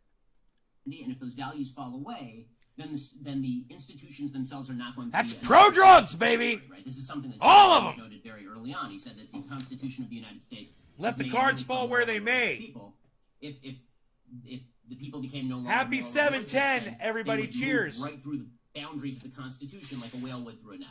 Right, so there are certain unspoken assumptions about the nature of community life. And if we read de Tocqueville very early on, he talks about how in the United States people are constantly forming social organizations, associations. They're going to church a lot. They're interacting with each other a lot. They're building communities, strong communities, with real social fabric. And that replaces the sort of government compulsion that otherwise you would need in order to provide for law and order. Right, there's a lot of social pressure not to break the law. There's a lot of social pressure not to be rude or impolite. There's a lot of social pressure to do all of these things. And if people stop acting that way, then government compulsion is suddenly looking a lot more attractive, because as things disintegrate, people want the government to do all the things that society used to do, and government starts to fill that gap. So that's been a problem with conservatism, and you're seeing that kind of breakdown within conservatism, even with the sort of debate that's happening right now between a sort of libertarianish conservative wing and a more interventionist conservative wing. People who think that the government actually should replace a lot of those social institutions in cramming down particular social values, attempting to restore social fabric from the top down, which I frankly don't think is possible. Now, when you talk about the centralization of power in institutions, Russell, I kind of want to know Pork ribs? How the power was centralized and what the power is being used to do. So whenever I hear centralized power, it sort of depends to me on what is being Unfortunate traded circumstance. away in Not return enjoy for centralized cannabis. power. So when I look at government, I see centralized power in government. I understand that you're trading away your rights to the government, presumably in exchange for a certain level of protection, and I have serious objections to that because those rights belong to me. They are inalienable under a declaration, and I think according to natural rights theory. So government scares me. When it comes to corporations, the question is, how are they gaining that power? So if a corporation got really big, because the corporation has a hand-in-glove relationship with the government, and the government is there's regulatory capture. The government is creating regulations specifically to quash the competitors of this particular giant corporation. Or the corporation is working in cahoots with the government to write the rules in such a way that it makes it pretty much unpalatable for anybody to get into that business. That, to me, is deeply scary, right? When the Occupy Wall Street movement started in the United States, my big problem with the Occupy Wall Street movement is I wasn't sure why they were occupying Wall Street as opposed to occupying D.C., considering that D.C. has the power of the purse and the power of the gun. Wall Street is just a bunch of businesses. So that's one arena of centralized power. The other arena of centralized power is just businesses getting bigger because they are good at what they do. And I don't have a problem with businesses getting bigger because they are good at what they do, or operating in a free market space in order to negotiate, for example, with labor. Nor, by the way, do I have a problem with private labor organizing in opposition to businesses so long as they're not kneecapping people who wish to work for a lower wage. My problem with centralized power when it comes to corporate world is that centralized power in the corporate world very often involves hand-in-glove relationships with the compulsory power of the government, enshrining these corporations permanently at the top of the hierarchy, and that I have a real problem with. Perhaps it's inevitable that at the elite levels, these kind of relationships are abiding, that there is that you cannot attain that degree of influence. And for a definition of power, a very simple one I heard is the ability to reward people who align with your interests and punish people who do not. And on that basis, we can see that... Oh my God, that's terrible. That describes the show, man. I can reward people who agree with me and punish those who I disagree with. Oh my god, that's so deep. Fucking Russell Brand's just bringing it, bro. He's just... Dude, why is YouTube trying to give people... Why is YouTube trying to give people... What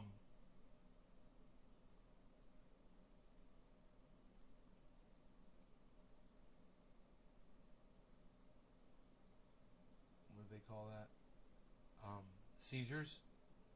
Why is YouTube trying to give people seizures? Why is there some engineer at YouTube who thought it was a good idea to make this thing flicker like that? All of a sudden. I've never seen that before. What was doing it? I don't know. I don't know where the mouse was, where it did it. But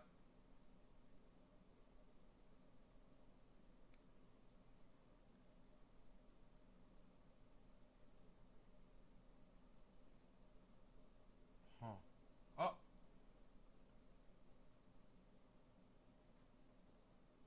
there's some fucking engineer at YouTube who thinks that that is a good idea.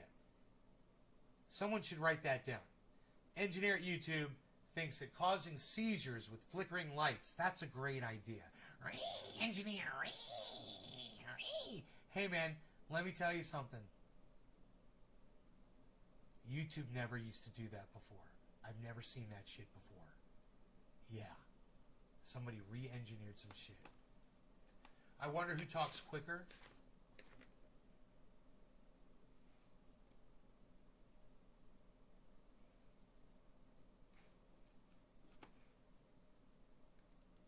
That there are certainly powerful emergent forces in the world of tech that are centralized, that are able to a degree it seems at least, moderate themselves, decide who can use their platforms in what way. But there is... Jacob, can I just say this? You're a fucking idiot.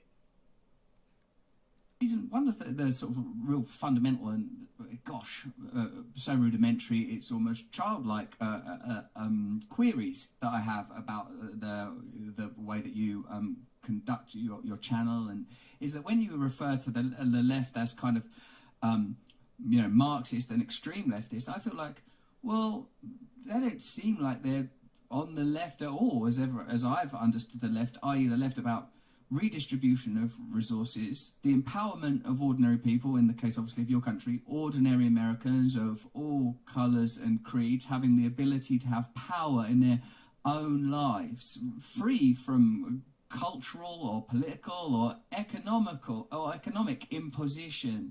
This for me is the role of a true opposition party, however you want to colour it. And one of the other issues I wanted to bring to you is it seems to me that there is now a kind of dissipation of these systems of categorisation. Within the Republicans, you said there's that libertarian sort of post-Tea Party type of republicanism, post-Trump, well, God knows what it looks like now, and with the sort of... I want everybody to know Four Name Guy's blocked again, and you know what? He's the only person on the fucking block list. Didn't take long. You're a fucking idiot, alright? So get the fuck out of here and don't come back, okay, you little bitch? You little fucking troll bitch. Traditional sort of Christian right that exists loosely corralled into that. And with the left, my biggest sort of concern about leftist politics is that there is no agenda to reorganise society beyond certain cultural inflections, which you spend a lot of your time critiquing and are doubtlessly having a big impact. But my problem with that is it's not dealing with, for example, what happened post-2008, the amount of poverty, the amount of suffering, the amount of loss. There's no one in, like Joe Biden's government, saying, what are we going to do about that? How are we going to have ordinary Americans comfortable in their own homes, own their own homes, if that's the model that you want to go with, work with dignity, if that's the model you want to go. That doesn't seem to be on the agenda. And so I wouldn't really call that left-wing in any sort of Marxist or economic sense at all. Well, I think that here we have to distinguish goals from means. So the goals of having more people living in their own home, or the goal of having more people have work. And there are a couple of different approaches to that. I think that we all hopefully share that goal. The question is the approaches, and there is sort of a broadly left-wing approach, which is the government takes capital, the government takes that money from people who have earned it or invested it, and takes it and then uses it to buy people homes or subsidize loans or hire people for jobs. That's sort of the left-wing top-down approach. And then there is the more conservative approach traditionally, which is you basically allow the free market to work, and then you incentivize people to make good decisions that allow them to get out of poverty more permanently. In other words, signing people a check is actually not a way of getting them out of poverty. It's a way of temporarily relieving poverty, but does not change any of the incentive structures that allow people to truly escape poverty in the long term. Those are two different approaches. I would say that on the show, when I speak about the left, one distinction that I make very frequently on the show are between people who I say are leftists and people who I say are liberals. People who I say are liberals are people who believe in bigger government and higher taxes and maybe nationalized healthcare, but who don't actually wish to shut down the debate and treat dissent as though it's a criminal act. And then there are people who are really hardcore on the left who wish to engage in those sorts of activities. So I try to make that distinction as much as possible, because I do think that the great danger, and we may be jumping out ahead of something else we're going to talk about, but I think one of the big dangers right now is that as the Overton window shuts, it's very difficult to have honest conversations about any of these topics without somebody jumping out of the woodwork and calling you a name, and then the debate shuts down. If you even have this conversation, then you're going to get hit. I'm sure that, Russell, after we have this conversation, you're going to get hit with a wave of why would you even talk to that person, for example. And that sort of stuff happens fairly routinely. In fact, when I invite people on my show who disagree, I say to them beforehand, just recognize you're going to get a lot of texts from your... Chris, why do we have to judge people by how much they give of their money? Is that it? I mean, he's talking. Isn't that enough, man? He's on the air all the time. He's giving people entertainment. Isn't that enough? Who cares what the fuck he's saying if some people are appreciating it and wanting to hear it? He's got millions of fucking followers. You know? He provides entertainment, man. He provides news, and he provides his opinion. That's helping others, bro. I mean, in his and their opinion, it is. Your friends being very angry that you took me up on that. But as far as sort of the broader rubric of trying to make life better for people, there are a bunch of different approaches to how you make life better for people. And I tend to take the approach that suggests that when you treat people as responsible individuals capable of making decisions that better their lives, and you put the responsibility 12 with more the minutes. individual, with We're adult almost individuals done. to do that you're better off than if you treat them as basically just a pocket being requiring being filled. And that's obviously not talking about people who have some sort of serious disability or are literally unable to take care of themselves. I can speed it up. I feel that both of those approaches have problems, and in a sense, this is where I wonder if the spiritual values that we were talking about a little, if not in particular detail, with regard to their the specificity of those values, but like for me, compassion, kindness, love, and you know, look, when we touched upon the idea of like contemplation of how God would have us be, for me, in a sense, there is in the kind of sort of social Darwinism that underwrites a lot of free market ideology, natural competition, services, the market will look after itself. Like those kind of ideas for me are sort of like an aspect of like, I don't know, rationalism, say, should we call it, that I'm not particularly fond of, because it seems to me that it has unleashed a set of processes that are leading to individualism, commodification, a kind of a loss of meaning, a loss of purpose, and a side effect, a consequence of that, I believe, is yes, economic poverty, but a kind of a deeper poverty still, a poverty of meaning. I don't think capitalism, in alliance with conservatism, can provide that kind of meaning. I sometimes query, Ben, whether even secularism can fulfill that role. So when I am mentioning, perhaps glibly in this context, given the breadth of your knowledge, when I talk about centralization, whether it's at a state level or an economic level, these sort of juggernauts of power with incredible influence that can shape and make the world to their convenience, I feel that these forces are largely, in both cases, whether you know, like it's sort of like neoliberal or leftist, statist kind of centralized redistribution models that I don't ever see as being particularly effective and more focused on the kind of censorship and stuff that we've talked about, even though I'm sympathetic in a way that perhaps that you are less inclined to be to the kind of, you know, that stuff about feelings. I was like, yeah, I kind of care about people's feelings, I guess, you know, and we can get into that a little bit if you want to. But more, what I'm sort of interested in is how can we here, now, create a kingdom that is a reflection of, whether you believe in God or not, the kind of values that God is undergirded by, if one could ever come to such a conclusion. But in sort of terms of Sesame Street ethics, we could talk about love, oneness, kindness, allowing people to be who they are. And I don't see how free market capitalism is heading in that direction. Now, I'm not talking about you, like a self-made man building what looks like an enviable media empire. I'm talking about out of control power and financial power, particularly the type that you alluded to, and that is, hand in glove with like lack of government regulation. So don't you agree with me, Ben, that neither of these options are in alignment with our higher principles? You and I, as both as men who like self-declared men of God, and therefore should. I think that, frankly, look, if you're looking for love in economics, you're looking for love in all the wrong places. What I mean by that is that economics is designed to generate wealth and innovation, right? The best economic systems are the ones that generate, presumably, the most wealth and the highest level of growth for populations broad. Lori Walsh, no one, including Chris, has said anything about money.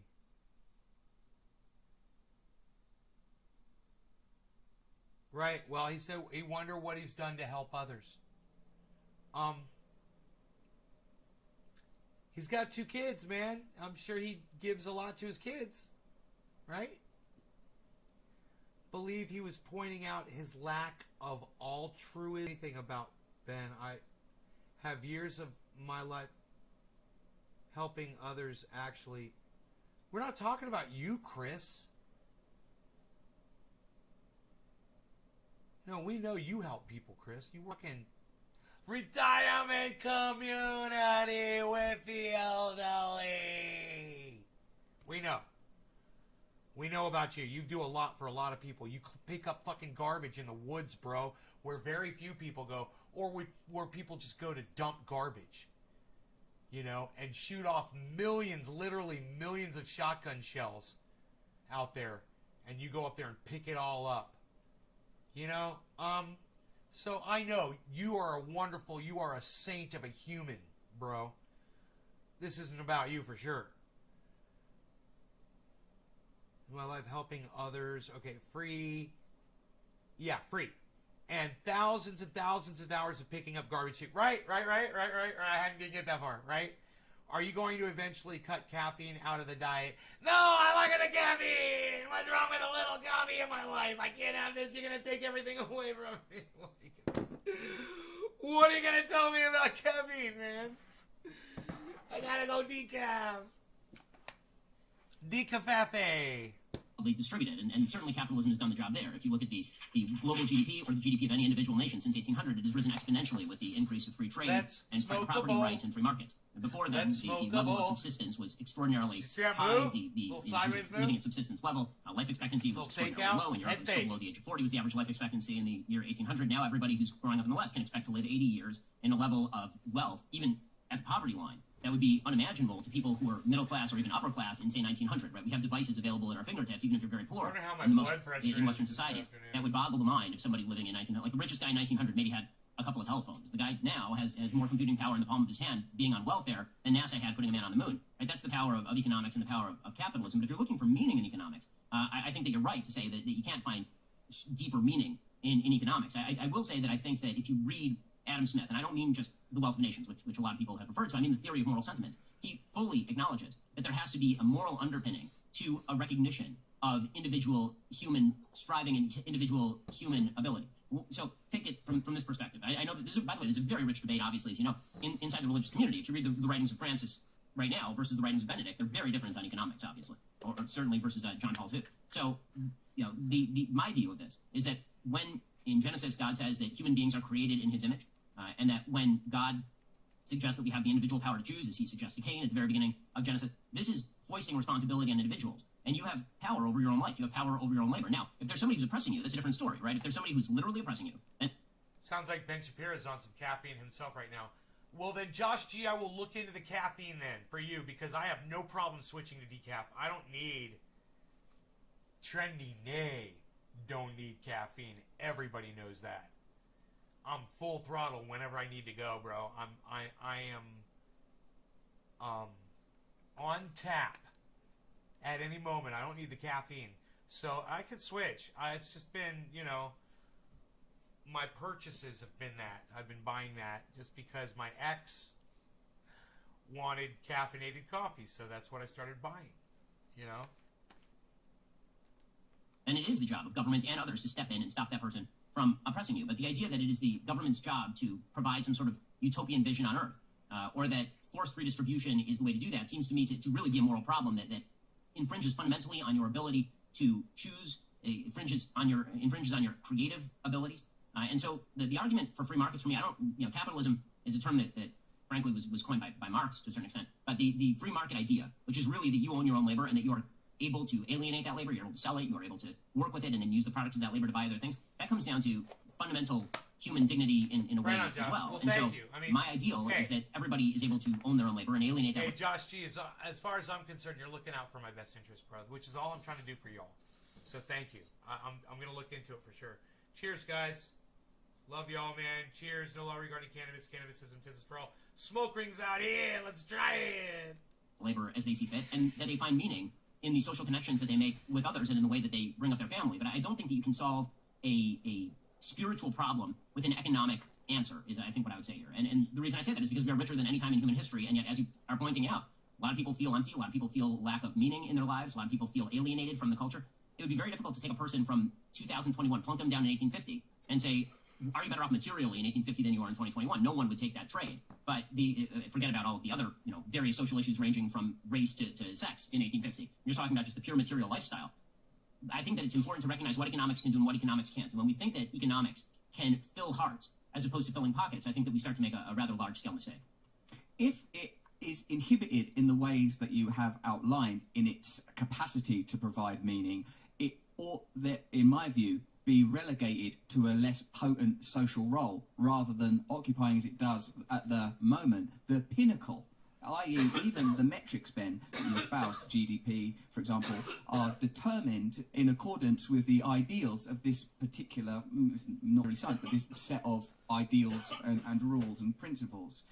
I'm not suggesting that there could ever be one centralized systems, and in your religious life, you believe that there is, and Yeah, dude. Judaism tells you how to live your fucking life. If you're Orthodox, they tell you when to pray, and you do it. They tell you when you're allowed to eat what kinds of foods you can eat your entire life. It's called kosher. They also tell you, I hope you can hear me okay.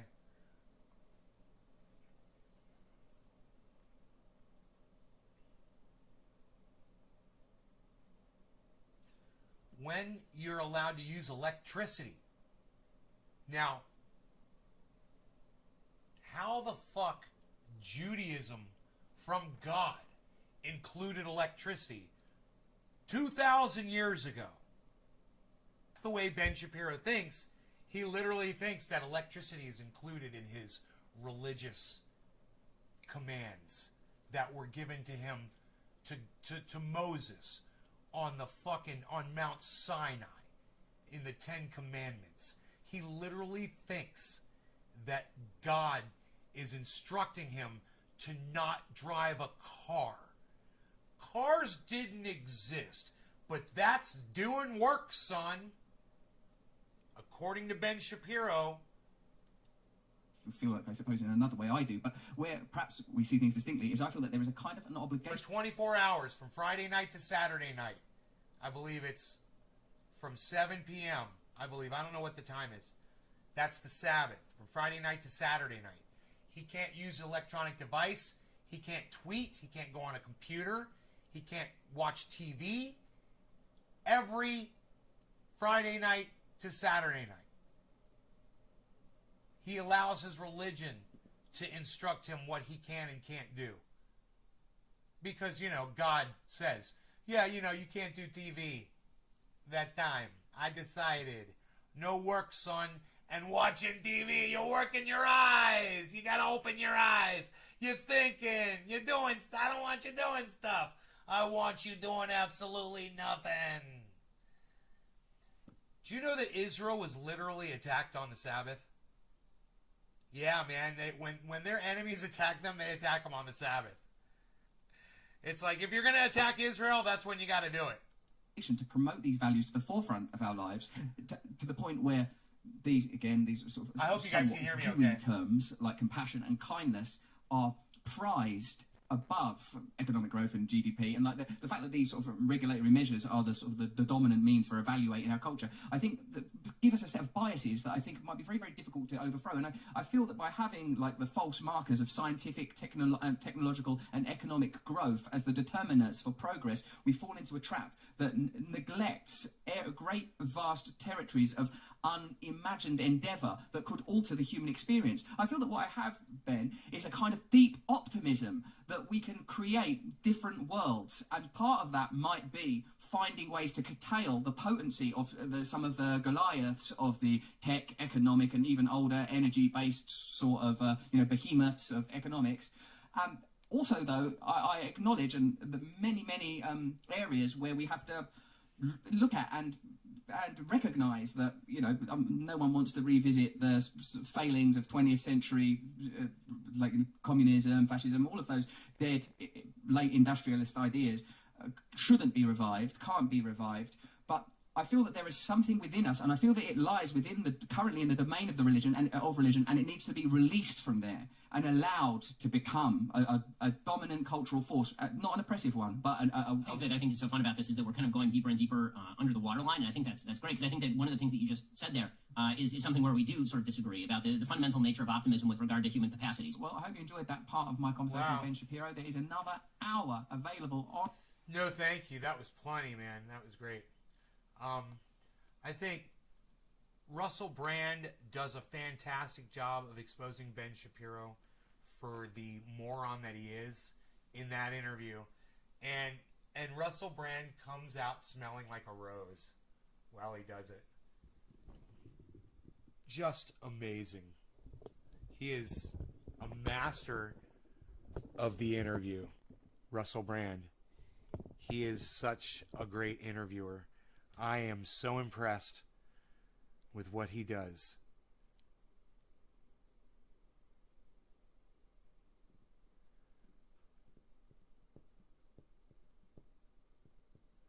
Now you guys should be able to hear me really good. I turn the microphones around.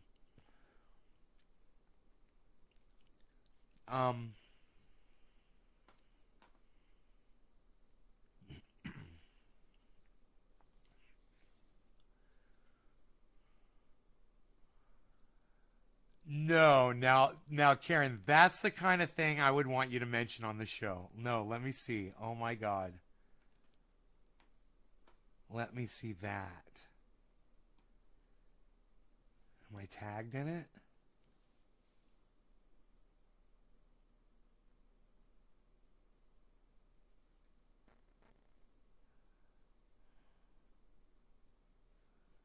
Notifications.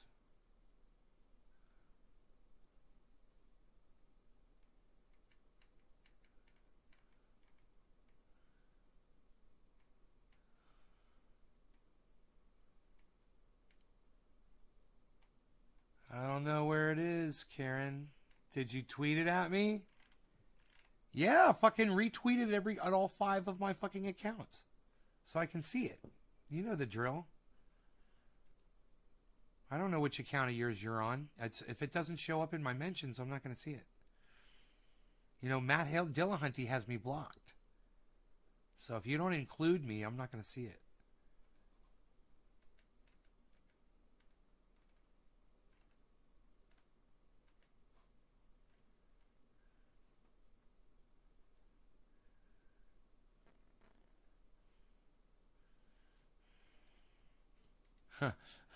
Watch this, what I'm going to say to Rome.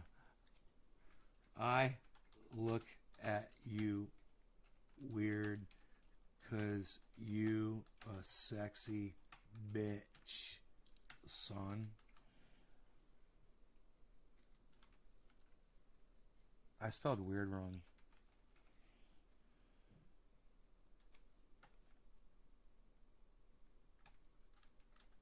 The white guy. I should do it in quotes. The white guy. The white. I should just do white in quotes. I look at you weird because you a sexy bitch, son. The white guy. All right. What's up here? Where are we looking at?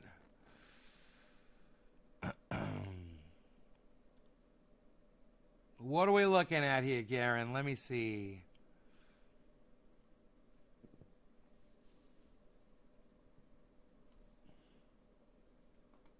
Man, you guys, come on.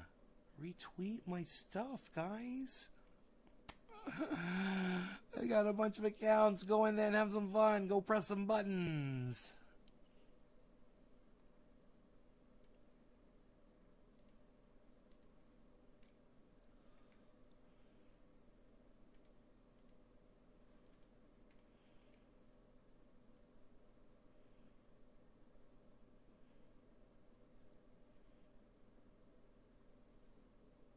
No end in sight, just a matter of time before the site gets you to airways. I'm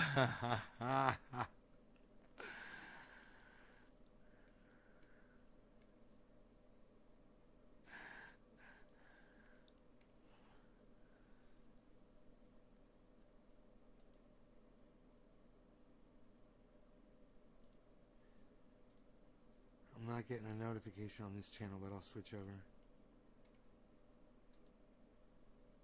I can only tweet to 2 accounts. You still got me blocked on 2.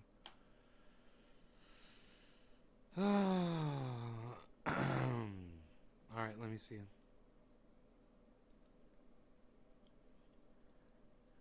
You can... Karen, you can tweet to all those accounts. Just write it in. I'll see them. Even if I've got you blocked, you can still type the at and the name.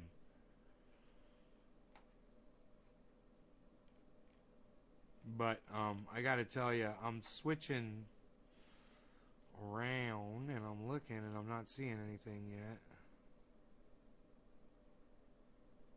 Mr. Blue liked some tweets I was mentioning. Mentions. Nick Brown.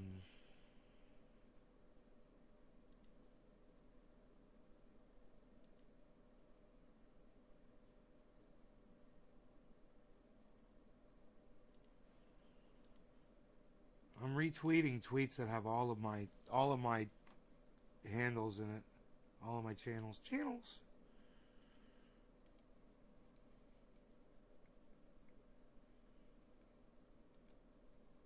How do you reply? What is it? Nays? Let me go to Nays Garden. How do you reply? You reply to the tweet. Underneath the tweet, man, you click on the tweet, right? You don't know how to reply to a fucking tweet, Karen?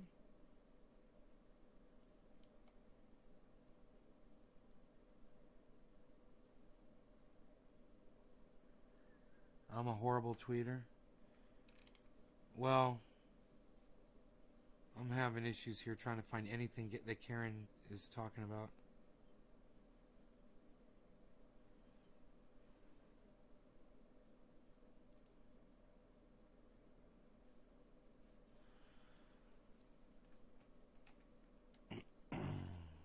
Whoa, what the fuck?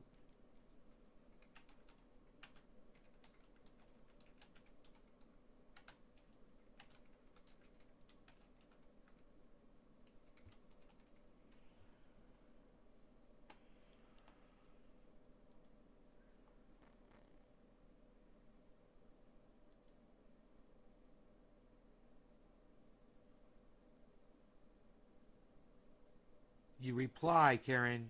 He made a comment, so you reply to it. You just said, I know how to reply. You reply to his comment.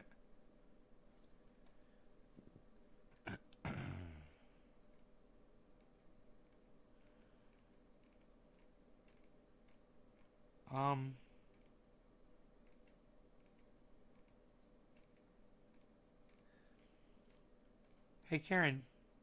I don't see this fucking tweet you're talking about. You said you tweeted it at me. Which fucking accounts did you tweet it at? I just checked all my fucking accounts.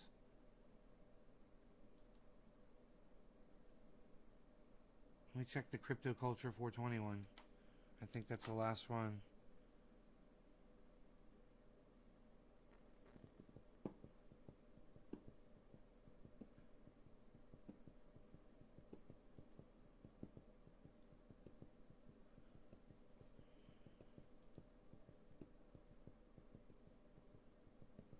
Nick Brown Griffin. Nothing from you, Karen. Karen, I don't see anything from you on any of my channels. None of them.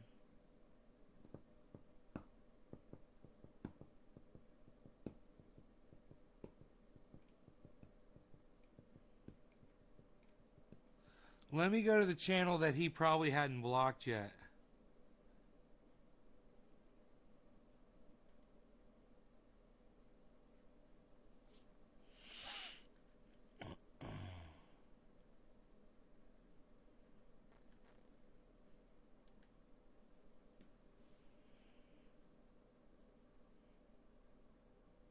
Yale. Let me see if I can just see his account and his tweets and replies. Oh, I got you.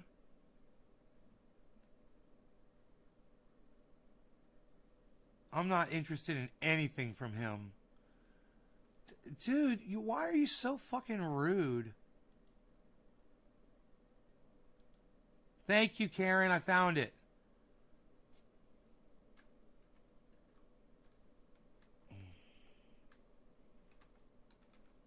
Nah, I'm not even going to respond to him. I was just going to say, Matt, I've spent years promoting you to my audience, as small as it may be and insignificant to you as it might be. With the few people that I do send to you, I will continue to keep sending the few people that I do. You know, and it's just too bad that you're willing, you know, you're not going to be able to include this in a tweet. It'd have to be multiple tweets, but it's just too bad for somebody who claims they're willing to only accept things based on science. And let me tell you what science is. Science is when people test things over and over and over again, and the results are the same. That's called an experiment, Matt. I don't know if you know how that works, but that's what we've been doing over here for years. And you can certainly ignore it all you want, but I want to thank Karen McDonald. You're the first person to get a response out of Matt Dillahunty. What do you think about that, Karen? You got a response from Matt Dillahunty. What do you think? You tell me you people don't think you're fucking powerful. Karen, what did you say to him? Let me see what you said.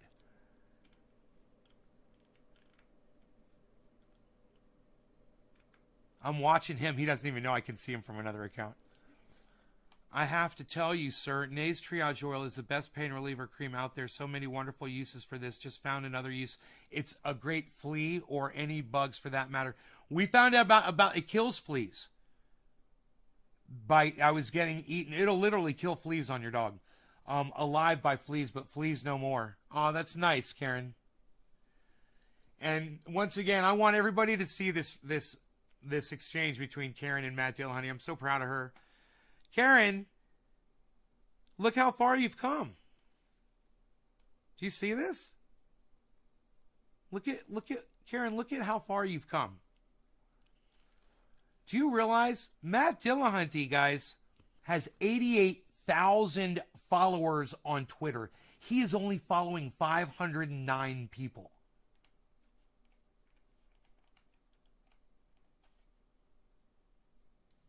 There it is. 88,400 followers, guys. Now,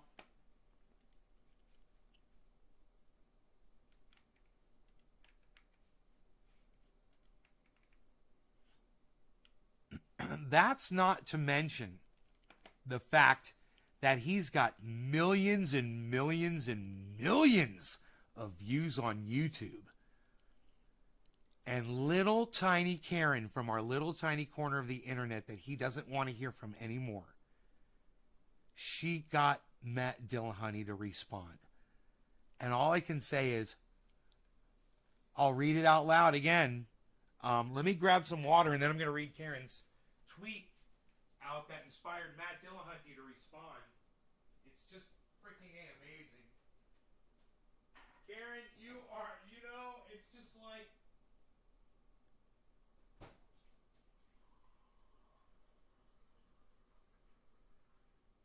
All of you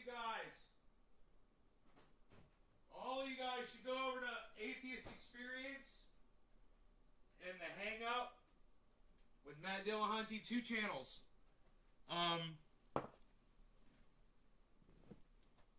You should support them like I do. You should subscribe to their channels.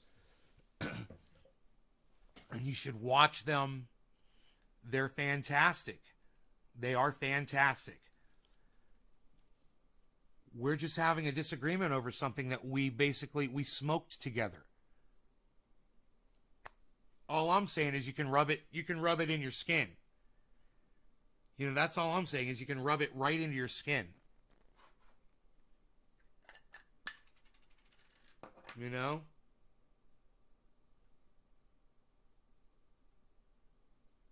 Stigmata. All right, so Karen said this. And Karen, she said this 5 hours ago, and she tweeted it at Matt Dillahunty, and this is what Karen said.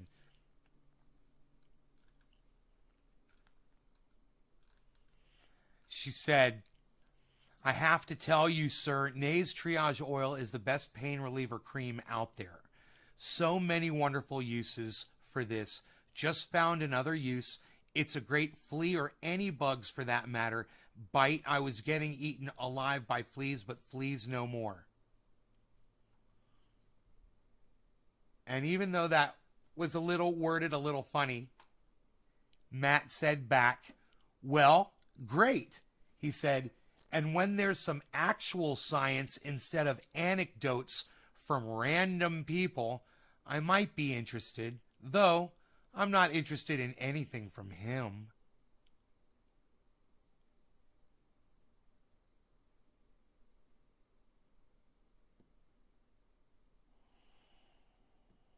What did I say that would make him say something so horrible about me? Because all I've sent him are just testimonials from you and given him love and invited him on the show because I'm such a huge fan of his. Joe Reagan says, be careful when you meet your heroes, because you're going to get crushed, And it's true. It happens,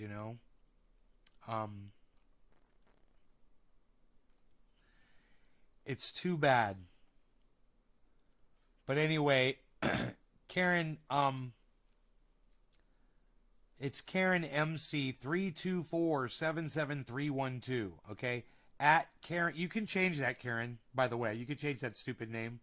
Just something you can do. Okay, at Karen MC 324.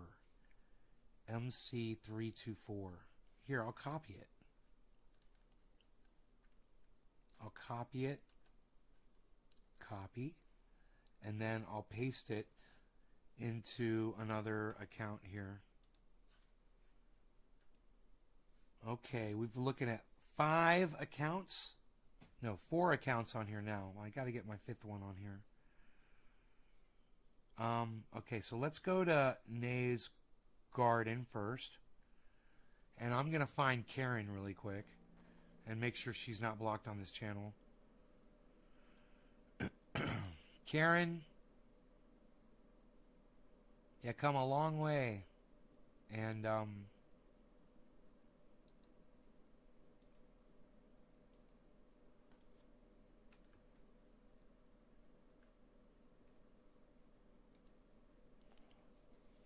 blocked. Unblock. Unblock. Yeah, okay, I unblocked you.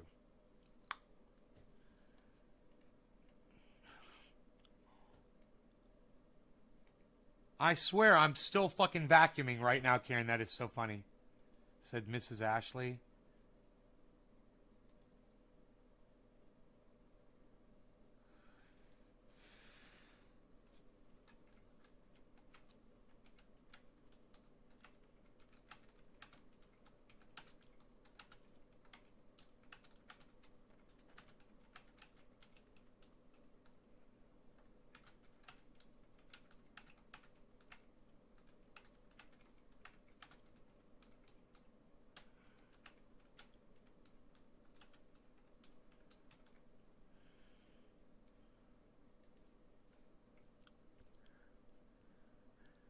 Men who vacuum fuck better.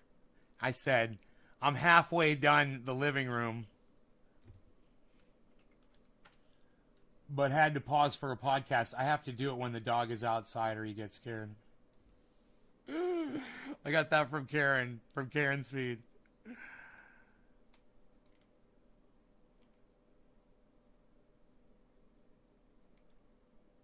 That girl's got 90,000 followers. Holy shit, Karen. Okay, let me go to your tweets and replies, because now I'm on this Miss Ashley thing. Tweets and replies.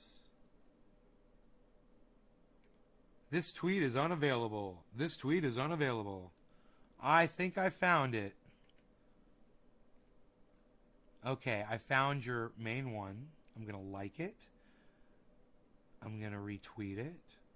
I'm going to quote the tweet.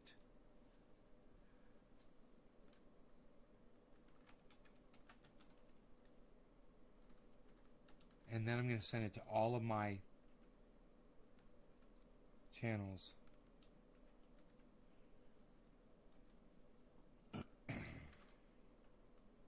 Send it back to me. Nate's Garden Show. And I don't want to send it to... I don't want to send it to the one... I'm going to send it back to myself. And then I'll start sending it to you guys.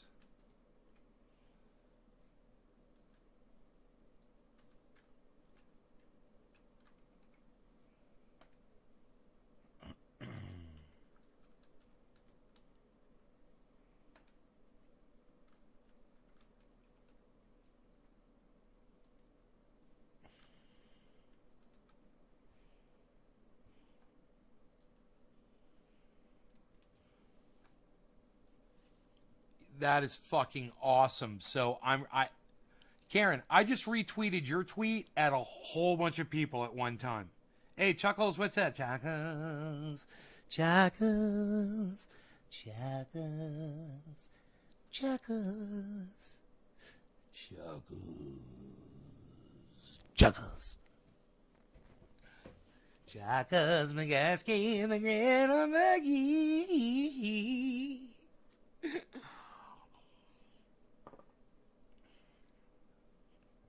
Okay, so that'll make it easier for me to find. I get, this tweet is unavailable. That's funny. You're unable to view this tweet because this account owner limits who can view their tweets. Yeah, I've been blocked by Matt Dillahunty, and I'm proud of it. And now I know why. He just doesn't like me. He's like, not from him. I'm like, what did I do, man? What did can I just, so I don't do it to my next guest? Do you feel like I'm pushing it on you? Is that it? Am I pushing? That's got to be it. He feels like I'm pushing cannabis oil on him. I want to give it to him for free. You know? And he feels like I'm pushing it on him. 24 dead in Miami, 124 still missing. So that means 148 dead in Miami.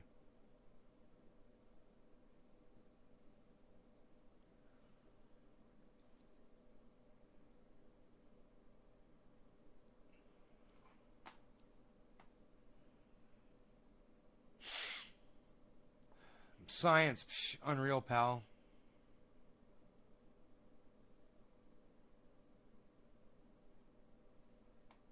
Bad Blue Draws. Nay, I learned mostly from your lives back in the day on how to grow quality cannabis from East Baby Entertainment. Bad Blue Draws. You. Doing them retweets. What? Psst. Retweeting it, man. We're getting down with the retweets. Ronnie Placone. He tweets a lot. He's got 47,700 followers. 10 minutes ago, he just tweeted, do you want your own theme song? He advertises this a lot. I'll be at Flappers Comedy tonight on both the 7:30 9:30 p.m. shows. Tickets. Huh? Tickets. It's a tiny URL for tickets. It's a tiny URL for tickets. Let's see. That sun is coming through the window. Coming through my window. What is this? Physical show. Oh, it's physical show. Psst.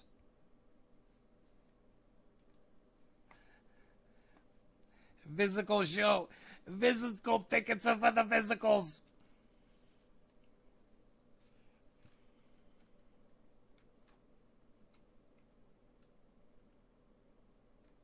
Robert Mulligan. Robert Mulligan 01, right? No. Fuck. Damn it, I don't remember Robert Mulligan's fucking... Is it Robert _ Mulligan?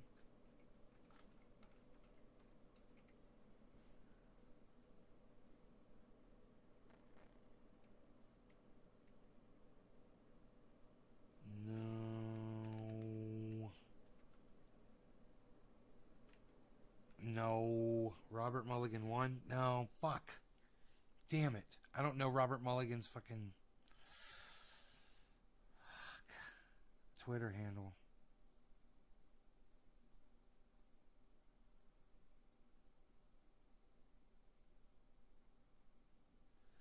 Man, is that him? It looks like him. That's funny. I'm sad. They only let you look at so many people. Who else do I know in LA that could go there?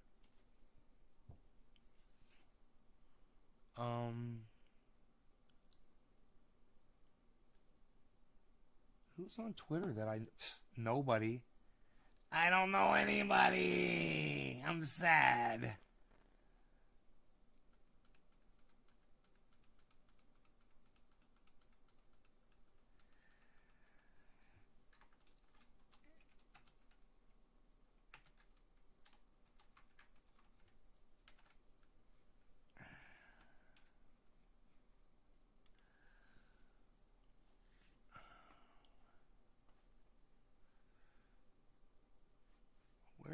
Where's that at? Is it Burbank? Yeah, LA. Dude, that's where Robert is, man. It's where my fucking family is. Everybody's out there.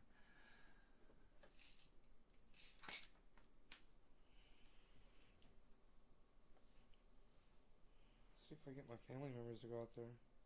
Wouldn't that be great? So I guess it's not that important, is it? Nah, who cares about that? I'm going to go. I love you guys. You guys are fantastic. A. Abraham, Enoch, Y.U. Beaslin. You guys enjoy your evenings, and I will see you guys on the next show. I hope you enjoyed the 2 hours. I will talk to you guys later. All right? You enjoy your evenings. I'll see you tomorrow morning, unless I do a night show. I doubt it. You guys take care. I love you guys. Bye, y'all.